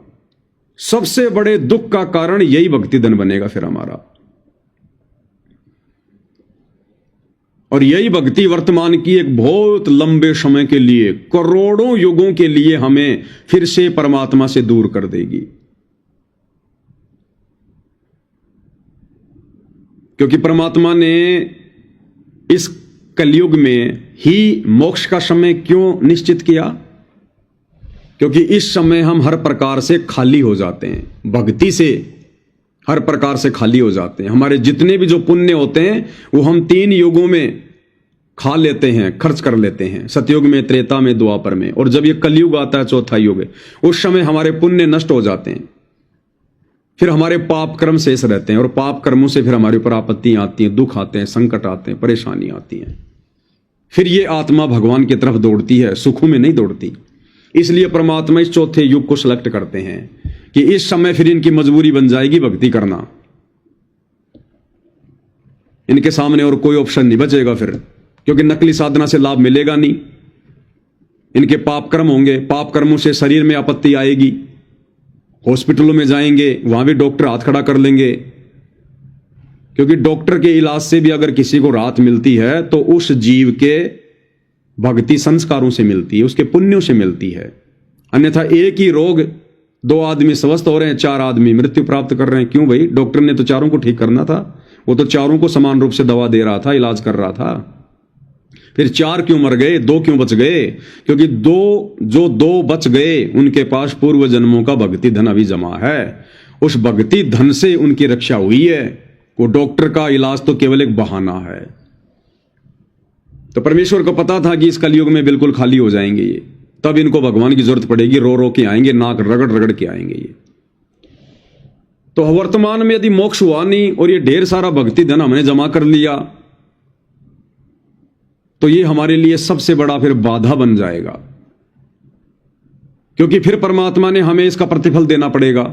जो कमाई हमने कर ली वो हमने खर्च भी करनी पड़ेगी। फिर क्या करेंगे? हम इस काल की बेगार करेंगे, इस काल की नौकरी करेंगे। काल के किस ब्रह्मांड को फिर हम चलाएंगे? देवी देवता बनकर इसकी नौकरी करेंगे, गुलामी करेंगे। ब्रह्मा विष्णु महेश की वो पदवियां प्राप्त करेंगे, हम अपने कर्म फोड़ेंगे। ब्रह्मा जी बनकर पूरी दुनिया को हम रजोगुण के कुएं में डालेंगे, अपने कर्म फोड़ेंगे भयंकर। विष्णु जी बनकर दुनिया को शतोगुण की आग में झोंकेंगे, मोह ममता में फंसा के रखेंगे। हमारे कारण पूरी दुनिया मोह ममता में फंसी रहेगी। हम तो बन के बैठ गए विष्णु जी, ब्रह्मा जी और शंकर जी, और नीचे परमात्मा जैसे वर्तमान में आत्माओं को समझा रहे हैं, लेकिन तीनों गुणों के प्रभाव से नहीं समझ पा रहे। तो आज दोषी कौन बन रहे हैं? वो ब्रह्मा विष्णु महेश दोषी बन रहे हैं। वो आत्माएं जो कभी इसी प्रकार कलयुग की पिछली पीढ़ी में आप और हमारी तरह भगत थे, आज वो संसार को फंसाने के लिए निमित्त बने हुए हैं। आज भगवान हमें समझाना चाहते हैं, लेकिन आज उन्हीं आत्माओं के तीनों गुणों के प्रभाव से, ब्रह्मा जी के रजोगुण, विष्णु जी के शतोगुण, शंकर जी के तमोगुण के प्रभाव से आज देखो हम किस प्रकार से इस भक्ति को स्वीकार नहीं करते, भगवान को नहीं पहचानते। फिर ऐसे काल हमारे कर्म फोड़ेगा भगवान के विरुद्ध खड़ा करके। तो फिर हम ब्रह्मा विष्णु महेश बनेंगे, फिर भी हमारी कमाई बहुत ज्यादा, बहुत जबरदस्त। फिर कभी हमारे को ये ब्रह्मलोक में भेजेगा, वहां पर ज्यादा हमारी भक्ति कमाई नष्ट होती, वहां ज्यादा बकवाद होंगी। फिर देवी देवता बना देगा, फिर गोरखनाथ जैसा बना देगा, डले ढोए जाओ, तपस्या करते रहो, काल की बेगार करते रहो। फिर पृथ्वी पर पटकेगा, राजा महाराजा बनाएगा, चक्रवर्ती राजा बनाएगा, कभी सरपंच बनाएगा, कभी एमएलए बनाएगा, कभी प्रधानमंत्री बनाएगा। और ना जाने कितनी बार हम ऐसे चक्कर काट काट के जाएंगे, चक्कर काट काट के जाएंगे, कितनी बार मनुष्य जन्म प्राप्त करेंगे। फिर उल्टी साधना करके फिर वापस देव देवता बनेंगे। और करोड़ों युगों के बाद जब कभी हमारा इस वर्तमान कलयुग की पिछली पीढ़ी में शत भक्ति करके दान पुण्य करके जो हमने भक्ति धन इकट्ठा कर लिया, जब हमारा ये भक्ति धन नष्ट होगा तब ये परमात्मा हमें फिर कलयुग की पिछली पीढ़ी में पटकेगा और फिर हम लोगों की यही स्थिति होगी जो आज है। और फिर ब्रह्मा विष्णु महेश के तीनों गुणों के प्रभाव से फिर हम ऐसे बकवाद करेंगे। तो आज वर्तमान में गुरुदेव भगवान ने हमारी जो बुद्धि खोल दी है हल्की फुल्की, हमें ये बातें समझ में आ रही हैं क्योंकि गुरुदेव ने समझाई और हमारे समझ में आई, तभी तो हम आगे एक दूसरे के साथ शेयर कर रहे हैं। इतनी बातें तो ब्रह्मा विष्णु महेश को भी नहीं पता है भाई और बहनों, वो भी नहीं बता सकते अपने प्रवचनों में। जबकि 88,000 ऋषि श्री ब्रह्मा जी को वेदों का प्रकांड ज्ञाता मानकर उनके दरबार में बैठकर उनसे वो कथाएं सुनते हैं और उनकी वाहवाही करते हैं, वाह ब्रह्मा जी क्या ज्ञान दिया। और वर्तमान में परमेश्वर रामपाल जी से प्राप्त ज्ञान आधार से हम भाई बहन आपस में मिलकर जो ये साध संगति कर रहे हैं, इसका तो 100वां हिस्सा भी उस ब्रह्मा जी को पता नहीं है, 100वां हिस्सा भी। और फिर भी वो वाहवाही का वो पात्र बना हुआ है, ये काल ऐसे फंसा के रखता है। तो आज ये थोड़ी बहुत बातें जो हमें समझ में आ गई है भाई और बहनों, इसलिए अब हमने विचार करना चाहिए कि इस प्रकार कलयुग की पिछली पीढ़ी में आके ढेर सारा भक्ति धन जमा करके आप और हम भगत भाई बहन करोड़ों बार धोखा खा चुके हैं, करोड़ों बार। हमारी ऐसी दुर्गति होती आ रही, ऐसे दुर्गति होती आ रही हमारी। इसलिए गुरुजी कहते हैं समझा है तो सिर धर पांव बहुर नहीं रहे सादा, कि भाई आत्मा अगर तेरी ये बात समझ में आ गई है कि तेरी ऐसी ऐसी दुर्गति अनेकों बार ये काल कर चुका है, अनेकों बार तू कलयुग की पिछली पीढ़ी में सतगुरु से सत भक्ति लेकर अपनी बैटरी चार्ज करके काल के हत्थे चढ़ चुका है। तो अगर ये बातें हमें समझ में आ रही हैं तो भाई और बहनों फिर अब हमने सिर धड़की बाजी लगानी पड़ेगी। और सिर धड़की बाजी लगेगी जब सतगुरु का ज्ञान समझ में आएगा। और जब तक हमें सतगुरु की मेहर प्राप्त नहीं होगी, सतगुरु की रजा प्राप्त नहीं होगी, तब तक भाई और बहनों ना तो हम ज्ञान को अच्छे से समझ सकते और शौपन में भी कभी हम गुरु को परमात्मा के रूप में नहीं देख सकते। शौपन में भी हाँ, उन कागज के टुकड़ों को भगवान मान लेंगे, उन मुर्दा फोटोओं को भगवान मान लेंगे, लेकिन जिंदा को भगवान नहीं मानेंगे जब तक हमारी बुद्धि नहीं खोलेगा परमेश्वर, जब तक हमारा ज्ञान योग नहीं खोलेगा। और ये ज्ञान योग भाई और बहनों हर आत्मा का नहीं खोलता परमात्मा। देख लो इन सतलोक आश्रमों से जुड़ी हुई 90% आत्माएं, गुरुदेव के कलयुगी बेटा बेटी भाई बंधु रिश्तेदार, ये कोऑर्डिनेटर,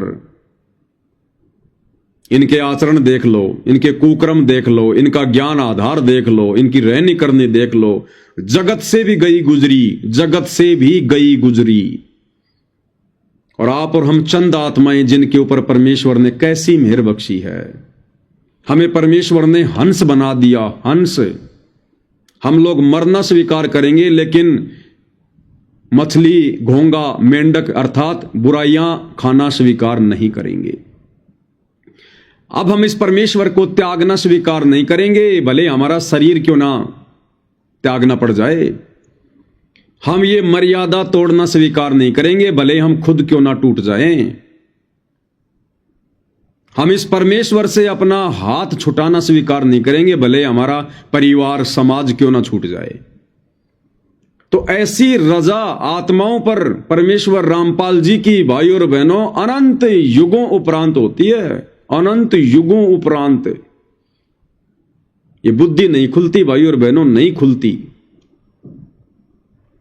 इसलिए दास ने शुरू में कहा था कि जो कल की सेना है वो कल की सेना वास्तव में परमेश्वर रामपाल जी के साध संगति से जुड़े हुए उनके सत्सेवक बच्चे हैं, जो आज इस पूरे खेल को समझ चुके हैं और समझे हैं तभी तो मर्यादाओं पर अडिग हैं।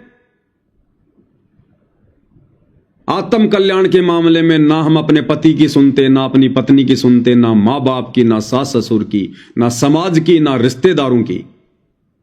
कि सबसे पहले हमारा आत्म कल्याण है, उसके बाद में संसार है। और संसार में हम केवल उतना ही व्यवहार रखेंगे जितना व्यवहार रखने से हमारी भक्ति पर, हमारी मर्यादाओं पर कोई आंच ना आ जाए। इसलिए भाई और बहनों, पूज्य गुरुदेव भगवान ने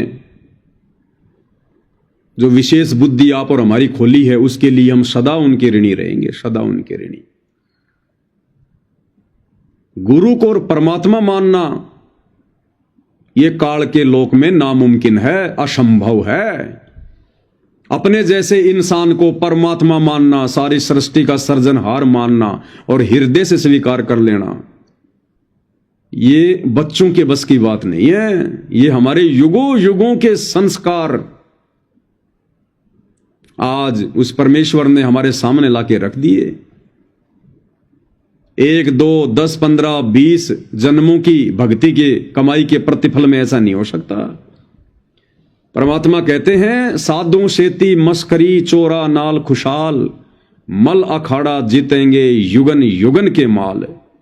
आप और हम इस कबीर परमेश्वर रामपाल जी भगवान की युगों युगों से शरण में आकर भक्ति करते आ रहे हैं, भक्ति धन जमा कर रहे हैं, हमारे संस्कार बनते आ रहे हैं। तब जाकर परमेश्वर ने आज हमें वो मौका बख्शा है जो आज से पहले हम इतनी हिम्मत नहीं कर पाए गुरु को परमात्मा मानने की। देखा देखे में भले मान लिया, लेकिन हृदय से नहीं मान पाए। और इस भक्ति मार्ग में फॉर्मेलिटी नहीं चलती। तो ये दृढ़ता, ये हिम्मत, ये साहस, ये जज्बा, ये भक्ति भाव, ये समर्पण, ये लगन, ये श्रद्धा, अटूट विश्वास, ये दृढ़ता जो आज हम सत्सेवकों को प्राप्त है, ये पूज्य गुरुदेव भगवान की छप्पर फाड़ दया का नतीजा है। और भाई और बहनों, इतनी सब कुछ रजा होने के बाद यदि हम नीच किसी भी कारण से परमेश्वर के यथार्थ 13वें पंथ साध संगति से हट गए, मन में कोई दोष पैदा कर लिया, मन में एक दूसरे के प्रति मन मुटाव, राग द्वेष ईर्ष्या पैदा कर ली, और यदि हमारी किसी भी हरकत से पूज्य परमेश्वर रामपाल जी जरा भी हमसे रुष्ट हो गए, जरा भी, ये लंबा चक्कर फिर हमने काटना पड़ेगा, फिर हम काल की गोद में जाके बैठ जाएंगे। इसलिए भाई और बहनों, कोई भक्ति करे या ना करे, कोई मर्यादा में रहकर चले या ना चले, कोई हमसे अच्छा व्यवहार करे या ना करे, कोई बकवाद करे या ना करे, अब हमने सत्सेवकों को देखकर भी नहीं चलना है। अब हमने सत्सेवकों पर भी अंधविश्वास करके भक्ति मार्ग पर नहीं चलना है, क्योंकि अब यह काल हमें सत्सेवकों के माध्यम से तोड़ने का प्रयास करेगा। इसलिए अब हमने अंधा विश्वास, ब्लाइंड फेथ अपने पूज्य परमेश्वर रामपाल जी के ऊपर कर लेना चाहिए। मैं पवन दास चाहे कुछ भी बोलूं, कुछ भी वीडियो बनाऊं, कुछ भी बातें कहूं, या अन्य भगत भाई बहन आपको कुछ भी कहें, कुछ भी बातें बोलें, आपने आंख बंद करके स्वीकार नहीं करनी चाहिए। सुनो सबकी और करो अपनी आत्मा की। अगर वो बातें, वो संदेशे अगर आपको गुरुदेव के तत्व ज्ञान के अनुसार सही लगते हैं और आपको लगता है कि ये बातें मैंने मेरे आध्यात्मिक जीवन में लागू करनी चाहिए और इनके लागू करने से मुझे कोई नुकसान नहीं है बल्कि फायदा ही है, तो ही लागू करें। आंख बंद करके विश्वास ना करें कि पवनदास भगत जी ने बोल दिया तो फाइनल है। पवनदास भगत जी तो परमात्मा के आशीर्वाद से 10-12 साल से सेवा कर रहे हैं, परमात्मा ने इनको निमित्त बना रखा है। भाई और बहनों, इन सब बातों का कोई लेना देना नहीं है। भक्ति मार्ग में कोई लेना देना नहीं है। भगवान ने यहां हर किसी को निमित्त बना रखा है। एक गधा सारा दिन जो कुम्हार के आवे पर काम करता है, जो भट्ठे पर काम करता है, इतना सारा बोझ ढोता है, उस गधे को भी तो भगवान ने कुम्हार के लिए निमित्त बना रखा है। एक किसान एक बैल को सारा दिन खेत में हल में जोतता है, उस बैल को भी तो भगवान ने उस किसान के लिए खेती करने के लिए निमित्त बना रखा है। तो अब यदि हमने इन बातों पर भी विशेष ध्यान नहीं दिया, गौर नहीं किया और ये सोचकर कि अब गुरुजी पवन भगत जी से गलती नहीं होने देंगे, या जो भाई बहन साथ संगति से जुड़े हुए हैं अब उनसे गलतियां नहीं हो सकती, तो ये हमारी गलतफहमी है। गलतफहमी, क्या पता परमात्मा मुझ नीच से जानबूझ के गलतियां करवा दे भाई बहनों की परीक्षा लेने के लिए। हम सबका रिमोट हमारे परमेश्वर रामपाल जी के हाथ में है, हम क्या कर सकते हैं। अरे धर्मदास जी के मन में इतनी सारी शंकाएं, इतने सारे सवाल 650 साल पहले कौन पैदा कर रहे थे? स्वयं कबीर भगवान पैदा कर रहे थे। अगर वो इतनी सारी शंकाएं धर्मदास के मन में परमात्मा पैदा ना करवाते, धर्मदास यदि इतने सवाल जवाब ना करता, तो वो इतना मोटा वो कबीर सागर कैसे लिखा जाता? तो परीक्षा के लिए परमात्मा कुछ भी करवा सकता है। और दूसरी बात, सारा खेल मर्यादाओं का। यदि मुझ पवन दास से जरा भी मर्यादाओं में चूक हुई तो काल मेरे सिर पर बैठेगा, फिर मेरे से गलतियां करवाएगा। इसलिए भाइयों और बहनों, अब यदि सारी बातें हमारे समझ में आ गई हैं, ये भगवान समझ में आ गया, ये ज्ञान समझ में आ गया, ये मार्ग समझ में आ गया, क्योंकि 2014 के बाद से परमात्मा ने बिल्कुल क्लियर कर दिया है कि परमेश्वर का मार्ग कहां चल रहा है, परमेश्वर के सच्चे भगत कहां हैं, हम भक्ति के लिए कब अधिकारी बनेंगे, कब हमारा मोक्ष होगा, भक्तों के क्या लक्षण हैं, क्या आचार विचार व्यवहार होना चाहिए। सारी बातें बरवाला कांड के बाद अपनी संगत को 2 भागों में विभाजित करके परमेश्वर ने बिल्कुल दूध की तरह नीर खीर का निवेरा कर दिया है। अब यदि भाइयों और बहनों हमने जरा भी कमजोरी दिखाई, साध संगति से जुड़कर यदि हमने सत्सेवक भाई बहनों पर भी या मुझ पवन दास पर भी यदि आपने अंधविश्वास किया, देखा देखी यदि लगे रहे, तो भाइयों और बहनों धोखा खाओगे, धोखा, बहुत बड़ा धोखा।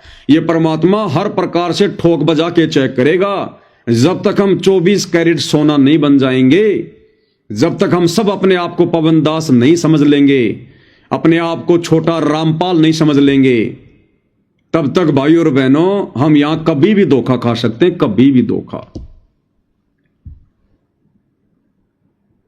क्योंकि अंत में हमारा साथी केवल हमारा गुरु रहेगा, अंत में हमारा साथी ये ज्ञान आधार बनेगा। कोई भी भगत जब आप ऊपर की यात्रा करोगे त्रिकुटी की, आपके साथ में नहीं जाएगा। यम के दूत आएंगे तो कोई भी भगत आपकी मदद नहीं करेगा।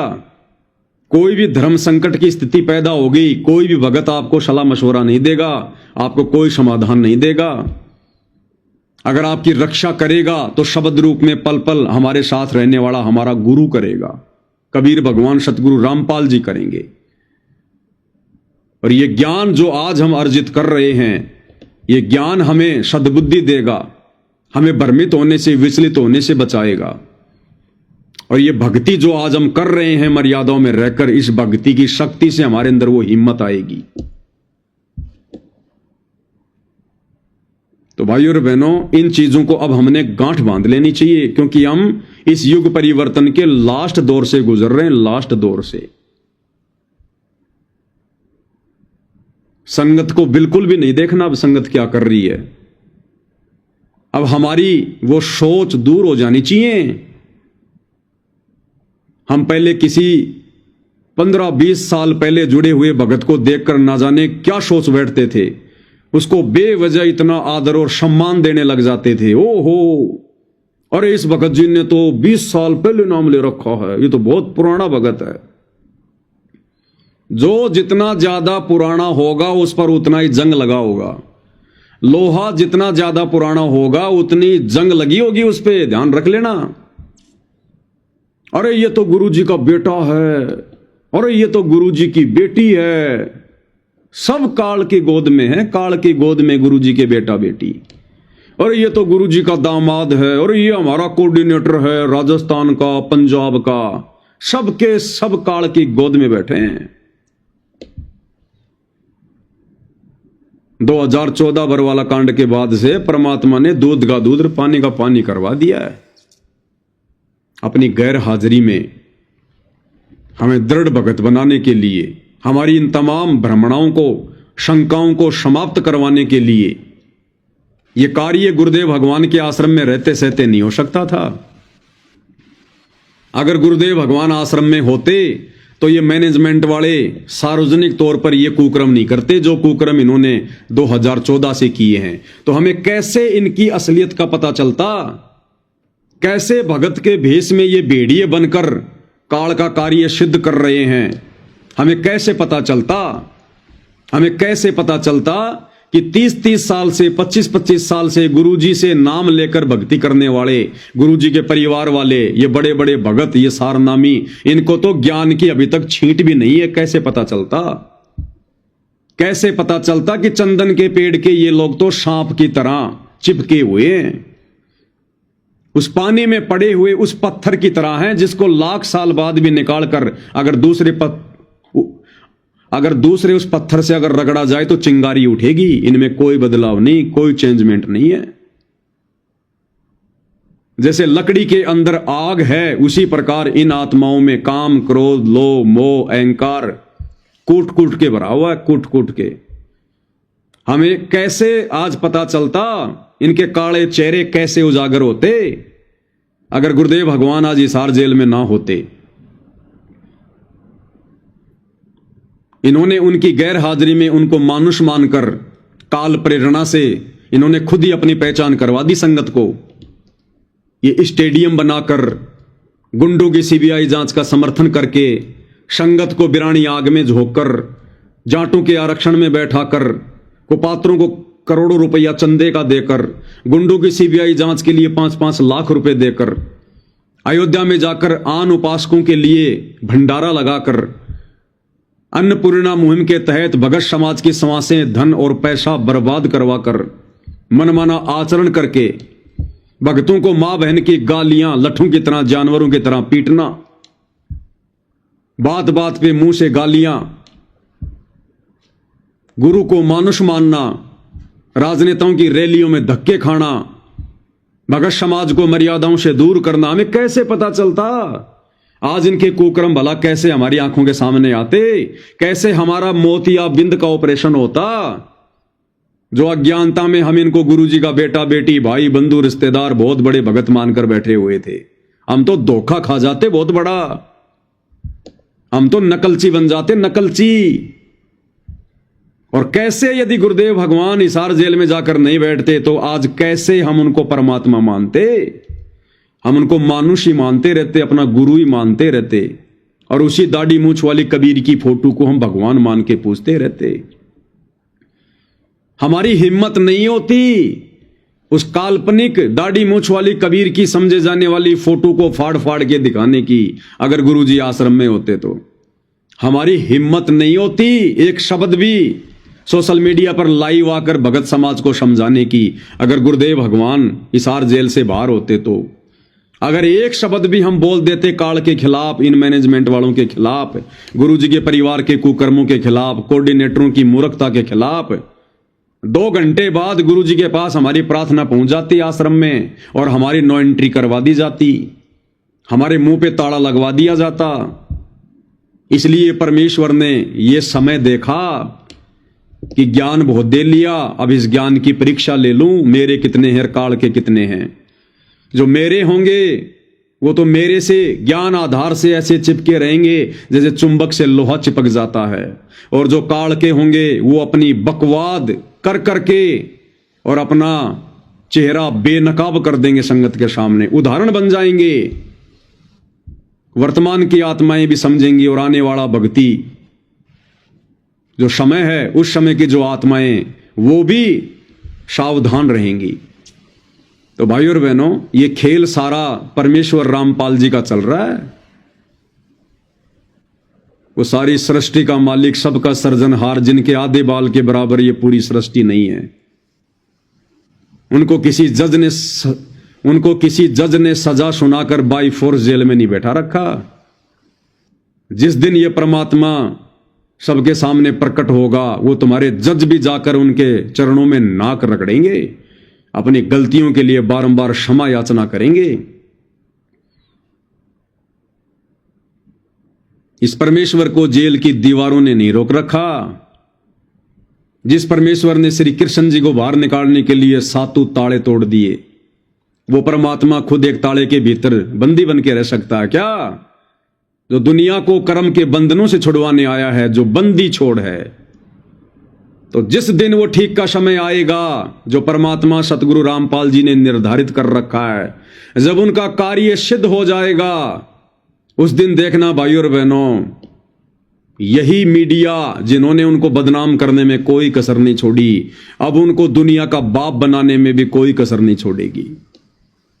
यही प्रशासन जो उनको पकड़ के लेकर गया था, यही प्रशासन अपने कंधों पर बैठा कर और 24 घंटे उनकी सेवा में रहेंगे। यही राजनेता जो आज बेखबर हैं काल प्रेरणा से, ये उनके चरणों में जाकर नतमस्तक होंगे, अपनी गलतियों की बारंबार क्षमा याचना करेंगे। और यही दुनिया जो आज उन्हें कोई बलात्कारी कहकर संबोधित करता है, कोई गुंडा, कोई भुंडा, इनकी आंखों से आंसू नहीं सूखेंगे। अपनी गलतियों के प्रायश्चित के लिए रो रो कर आश्रम की दीवारों पर मत्था मारा करेंगे, मत्था, कि परमेश्वर हमें सद्बुद्धि क्यों नहीं आई, हम आपको पहचान क्यों नहीं पाए, हमने आप जैसे परम संत की निंदा करके अपने कर्म क्यों फोड़े। और ये ज्यादा समय की बात नहीं है भाइयों और बहनों, 75% कार्य कल की भगवान रामपाल जी परमेश्वर जी का समाप्त हो चुका है, मात्र 25% बचा है। और ये 25% आने वाले 4 से 5 साल में परमेश्वर पूरा कर लेंगे। और ये सारा सब कुछ क्यों कर रहे हैं परमात्मा? आप और हमें, जो आत्माएं अधिकारी हैं मोक्ष की, जिनका समय आ गया सतलोक जाने का, जो सात संगति रूपी ट्रेनिंग सेंटर से जुड़कर अपने आप को दिन प्रतिदिन निर्मल कर रही हैं, निखार रही हैं, शुद्ध कर रही हैं, भगत बनने की, दास बनने की दिशा में आगे बढ़ रही हैं। आप और हम आत्माओं के मोक्ष के लिए, तो आप और हम आत्माओं ने भाई और बहनों किसी भी प्रकार की गुरुदेव भगवान की गाइडलाइन का उल्लंघन नहीं करना है। चाहे अब कुछ भी हो जाए, चाहे किसी का पति रूठे, चाहे किसी की पत्नी रूठे, चाहे किसी को घर छोड़ना पड़े, चाहे किसी को नौकरी छोड़नी पड़े। ये घर, परिवार, नौकरियां हम असंख्य बार प्राप्त कर चुके हैं। अब हम सच्ची सरकार की सच्ची नौकरी प्राप्त करेंगे, सतलोक में जाकर सच्चा सुख प्राप्त करेंगे, सतलोक में जाकर। उसके लिए भाई और बहनों हर प्रकार से अब हमने चौकन्ना रहना पड़ेगा, क्योंकि शुरू में इस काल ने संगत में कुसंगत पैदा करी। जितनी भी संगत थी परमेश्वर रामपाल जी की, उसमें कुसंगत पैदा करी। परमेश्वर रामपाल जी के कलयुगी परिवार को माध्यम बनाकर, कोऑर्डिनेटरों को माध्यम बनाकर, उसमें से परमेश्वर ने अपने चंद आत्माओं को छांटा, साध संगतियां शुरू करवाई। अब ये काल साध संगतियों में बकवाद करवाएगा, बकवाद करवाएगा, तरह तरह की भ्रमणा फैलाएगा, दुनिया भर का पाखंड फैलाएगा। सारे नहीं, कुछ एक। तो अब हमने ये बिल्कुल भी नहीं देखना कि ये तो सत्सेवक है, इसकी आईडी पे साध संगति का लोगो लगा हुआ है, ये तो बहुत दिनों से साध संगति से जुड़ा है। अब भाई और बहनों इन चीजों का अब कोई महत्व नहीं है। अब भले आप साध संगति का लोगो लगाओ ना लगाओ, क्योंकि अब ये काल इन्हीं सब चीजों को हथियार बनाएगा। लोगो लग रहा है साध संगति का, और दुनिया भर की बकवाद उसकी आईडी पे आपको देखने को मिलेंगी। और आप क्या करोगे फिर? या तो मेरे पास में मैसेज करोगे कि भगत जी देखना, इसकी फेसबुक पे ये साध संगति का लोगो भी लगा हुआ है, और भगत जी ये तो पटाखे भी फोड़ रहा है, ये तो गाने गा रहा है। अब काल क्या करेगा? अब काल इस लोगो का दुरुपयोग करेगा। एक समय तक इसका सदुपयोग हुआ, एक पहचान थी ये कि हम इन आश्रम वालों से अलग हैं। अब काल इसका दुरुपयोग करेगा। वो वीडियो आप मुझे भेजोगे, मैं उसको खोल के देखूंगा, 10 मिनट मेरी बर्बाद करवाएगा। या आप उसके नंबर निकालने का प्रयास करोगे, 10 भक्तों से पूछोगे भगत जी ये कौन है, आप जानते हो इसको? फिर आप उसको फोन करोगे, वो मानने वाला नहीं है, आधा घंटा आपका बर्बाद करेगा। इसलिए भाइयों और बहनों अब यदि किसी चीज का महत्व है तो केवल परमेश्वर की मर्यादित भक्ति का। आप मरे जग प्रलय होई। जब इंसान खुद मर जाता है ना, उसके लिए पूरी संसार मर जाता है, प्रलय हो जाती है उसके लिए। अब मैंने आंखें बंद कर ली, मेरे लिए सारा संसार अंधा हो गया। इसी प्रकार अब मैंने भगत बनना है, अब हमने भगत बनना है, हमने भक्ति करनी है। पहले हम सबको साथ लेकर चल रहे थे, अब हमने खुद भगत बनना है, खुद हमने दास बनना है। हमने अब दूसरों को नहीं देखना, दूसरों की चिंता नहीं करनी। कोई भक्ति करे ना करे, कोई साथ संगति से जुड़े ना जुड़े, कोई अपने कर्म बिगाड़े या फोड़े, अब इस स्तर पर आकर हमने खुद जीवित मरना है। आपका कितना ही खास, कितना ही नजदीकी साथ संगति से जुड़ा हुआ अगर बकवादे कर रहा है, अब भाई और बहनों उसको समझाने में भी अपना समय बर्बाद मत करो। उसकी तरफ देखो भी मत, सोचो भी मत कि ये तो बहुत अच्छा भगत था, अचानक से क्या हो गया। वो हो गया सो हो गया। अब हमारे अंदर ये डर बैठना चाहिए कि ये भगवान मेरे साथ ऐसा ना हो जाए। इस निकम्मे ने क्या मर्यादा तोड़ दी होगी, क्या इसके मन में दोष आ गया होगा जो ये काल के जाल में चला गया इतनी अच्छी भक्ति करते करते भी। ये परमात्मा मेरे से ऐसी गलती ना हो जाए। 10 कदम की दूरी बना लो उससे, अपना समय बर्बाद ना करना फिर उसको ज्ञान देके, क्योंकि अब उसको तुम्हारे ज्ञान की जरूरत नहीं है। उसको तो खुद ही ज्ञान की उल्टियां हो रही हैं, वो ज्ञान को पचा नहीं पाया। तो अब भाई और बहनों हमने अपने आत्म कल्याण को देखना है, सिर्फ अपने आत्म कल्याण को। और बाकी जब तक परमपिता परमेश्वर रामपाल जी भगवान ने इस 2 कोड़ी के तुच्छ प्राणी पवन दास को निमित्त बना रखा है, खड़ा कर रखा है, और जब तक परमात्मा संदेश से दिलवाएंगे भगत भाई बहनों को जागरूक रखने के लिए, तब तक ये दास अपनी सेवा परमेश्वर के चरणों में देता रहेगा। लेकिन एक समय भाई और बहनों ऐसा भी आएगा, क्योंकि जब आपत्ति पूरे संसार पे आएगी, युग परिवर्तन का वो समय जब नजदीक आएगा, तो आप और हम भी एक दूसरे से डिस्कनेक्ट हो जाएंगे। जब सोशल मीडिया ही बंद हो जाएगी तो आप और हम कैसे एक दूसरे से जुड़ पाएंगे। आने जाने के साधन ही समाप्त हो जाएंगे। जैसे लॉकडाउन लगा, किसी को घर से बाहर नहीं निकलने दिया, तो लोगों का मिलना जुलना बंद हो गया। इतना भय हो गया, पड़ोसी भी पड़ोसी के घर नहीं जा रहा था। तो ऐसे में जब ये इंटरनेट बंद हो जाएगा, सोशल मीडिया पे कोई दिक्कत आ जाएगी, लॉकडाउन जैसी स्थितियां हो जाएंगी, महामारियां आएंगी, आपदाएं आएंगी, प्राकृतिक आपदाएं, तो आप और हमारा मिलना जुलना कैसे होगा। इसलिए भाई और बहनों, जो आज गुरुदेव भगवान के आशीर्वाद से हमें साथ संगतियों के माध्यम से सीखने और समझने को मिल रहा है, उसे हम साथ साथ अपने जीवन पर लागू करते चलें। तुम सोचो हम एक साथ लागू कर लेंगे, कभी नहीं कर पाओगे, वो फिर मौका हाथ से निकल जाएगा। हमने धीरे धीरे धीरे धीरे इन तमाम चीजों को अपने ऊपर धारण करके हमने खुद अपने आप को गुरुदेव भगवान के नजदीक समझना पड़ेगा। और अंत में हमने ये मानना पड़ेगा कि सतलोक से चलकर सतलोक का राजा परमेश्वर रामपाल जी केवल इस मर्त मंडल में मेरे लिए आया है।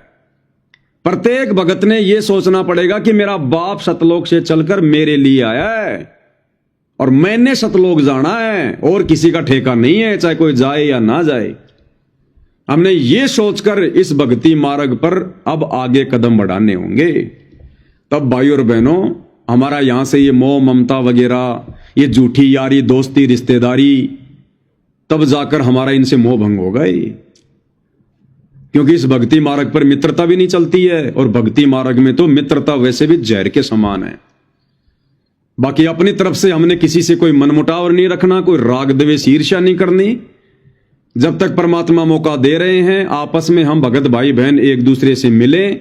कहीं कोई साथ संगति है तो आए जाएं, लेकिन अपनी मर्यादाओं को आगे रखें। अगर लगता है कि यहां मर्यादा नहीं है, यहां बिल्कुल परमात्मा के नियमों के विरुद्ध हो रहा है, तुरंत अपना बैग उठा के चल दें। किसी से पूछने की जरूरत नहीं है, ना किसी से शर्मा शर्मी करने की जरूरत है, ना लोक लाज में आने की जरूरत है कि ये क्या सोचेगा, वो क्या सोचेगा।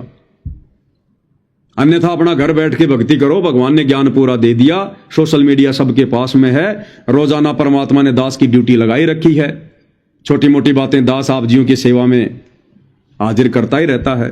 फिर हमने भला किसी की जरूरत क्या है। सबको भक्ति विधि परमेश्वर ने सब प्रकार से समझा दी है, कैसे भगवान को प्रसन्न करना है। गुरु को हमने परमात्मा मान ही लिया है, आरती उनकी उतारनी शुरू करी दी है, भोग लगाना शुरू करी दिया है। फिर हमने कहां धक्के खाने की जरूरत है, कहां भटकने की जरूरत है। महीना 2 महीना 3 महीने में छोटी मोटी कोई साथ संगति करो तो अपने आसपास के भक्तों की कर लो, ज्यादा दूर जाने की हमने जरूरत नहीं है। और अब आदत डालो घर बैठ के भक्ति करने की, क्योंकि आने वाले समय में लंबे समय के लिए घर में ही बैठना पड़ेगा जब परिस्थितियां बिगड़ेंगी। तो अब वो समय नहीं रहा भाई और बहनों। अब ये परमात्मा रामपाल जी ही अपना गला नहीं फाड़ेंगे सारी जिंदगी। सन 1994 से परमात्मा ने जो मेहनत की है, जो संघर्ष किया है, आदमी का कालजा फट जाए, कालजा कर नहीं सकता कोई। अरबों खरबों रुपया एडवांस में बैंक में डालकर कोई कहे कि ले भाई तेरे को पैसे की कोई दिक्कत नहीं है, ये गाड़ी घोड़े ले और तू ये काम कर। तो जो काम परमेश्वर रामपाल जी ने किया है 30 वर्षों से, उसका 1% भी नहीं कर सकता कोई आदमी, 1% भी। परमार्थ के लिए निस्वार्थ भाव से सेवा। तो सारी जिंदगी हम अपने परमात्मा को यूं ही दुखी करते रहेंगे क्या? यूं ही हम उनसे उनका वो गला फड़वाते रहेंगे क्या? उनको दुखी करते रहेंगे क्या? कलयुग की बिचली पीढ़ी है, अब तो कम से कम उनको सुख की सांस लेने दो। इस काललोक के अनुसार परमेश्वर की क्या उम्र हो रही है? 74-75 वर्ष हो रही है। 74-75 वर्ष में आदमी खाट पकड़ लेता है, चला नहीं जाता ढंग से, बोला नहीं जाता, 20 बीमारियां घेर लेती हैं। ऐसे में उनकी सेवा की जाती है। तो अब भाई और बहनों, अब समय आ गया है पूज्य गुरुदेव भगवान की सेवा करने का, उनको सुख प्रदान करने का। कौन सा सुख? वैसे तो सबको सुख देने वाले वो ही हैं, लेकिन उनके ज्ञान आधार पर चलकर, उनके मिशन को सफल बनाकर उनको यह प्रसन्नता देने का कि हां अब मेरे बच्चे मेरे मिशन को समझ चुके हैं। मैं क्यों आता हूं यहां पर, क्यों अपने आप को छुपाता हूं, ये मुझे पहचान चुके हैं और जैसा मैं चाहता हूं ये वैसी भक्ति कर रहे हैं। तब परमेश्वर प्रसन्न होते, भक्ति से, भाव से, मर्यादाओं से। सारी जिंदगी परमेश्वर रामपाल जी आप और हमारी सेवा में लगे रहे, आप और हमारी सेवा में। ये ज्ञान समझाना, हमें भक्ति का पाठ पढ़ाना, हमारे लिए संघर्ष करना, ये सेवा है। लेकिन अब आप और हमने उनकी सेवा में लगना है। आप और हमने अब उनको अपनी पलकों पे बैठाना है, परमेश्वर मानकर। और ये मौका ना जाने आने वाले समय में किन किन सौभाग्यशाली आत्माओं को मिलेगा। ये तो परमेश्वर ही दया बख्शेंगे भाई, ना मैं कुछ कह सकता, ना आप कुछ कह सकते। परमेश्वर अपने अंतिम दिनों में किन किन आत्माओं को अपने पास में रखेंगे, ये तो परमेश्वर के ऊपर है। रखे ना रखे, लेकिन जो भक्ति विधि उन्होंने बता दी, मोक्ष तो उसी से होना है, मोक्ष तो उसी से होना है। और यदि हमने मोक्ष करवा लिया तो परमात्मा के लिए उनके साथ रहने वाली आत्मा भी उतनी प्रिय होगी, और दूर बैठकर भक्ति करके मोक्ष प्राप्त करने वाली आत्मा भी उतनी ही प्रिय होगी। तो भाई और बहनों, बहुत बड़ी रजा है गुरुदेव भगवान की। परमेश्वर ने सद्बुद्धि दे रखी है, हल्का फुल्का हम भाई बहनों का ज्ञान योग खोल रखा है। तभी ये दास इस गंदी जुबान से 2 शब्द उनकी महिमा में निकाल पाता है और आप भाई बहन समझ पाते हैं। नहीं तो हमारे खुद के भाई बहन जो सतलोक आश्रमों से जुड़े हैं, इन्हीं बातों को सुनकर, और उन्हें पता है कि यहां पर गुरु की महिमा हो रही है, उसके बावजूद भी वो ना जाने कैसे कैसे कमेंट्स करके निकल जाते हैं। और जगत वालों की तो हालत ही खराब है, वो तो सीधा गाड़ी से नीचे बात ही नहीं करते। तो अब हमने भाई और बहनों किसी को नहीं देखना है, अपने खुद के आत्म कल्याण को देखना है, क्योंकि अब आत्म कल्याण का समय आ गया है। तो भाई और बहनों, पूज्य गुरुदेव भगवान के आशीर्वाद से आज की साथ संगति में केवल इतना ही। आगे परमात्मा दया करेंगे, फिर से दास सेवा में हाजिर होगा। तब तक गुरुदेव भगवान हम सभी आत्माओं को आशीर्वाद दें, हमारा मार्गदर्शन करें बंदी छोड़ सतगुरु रामपाल जी परमेश्वर जी की जय हो।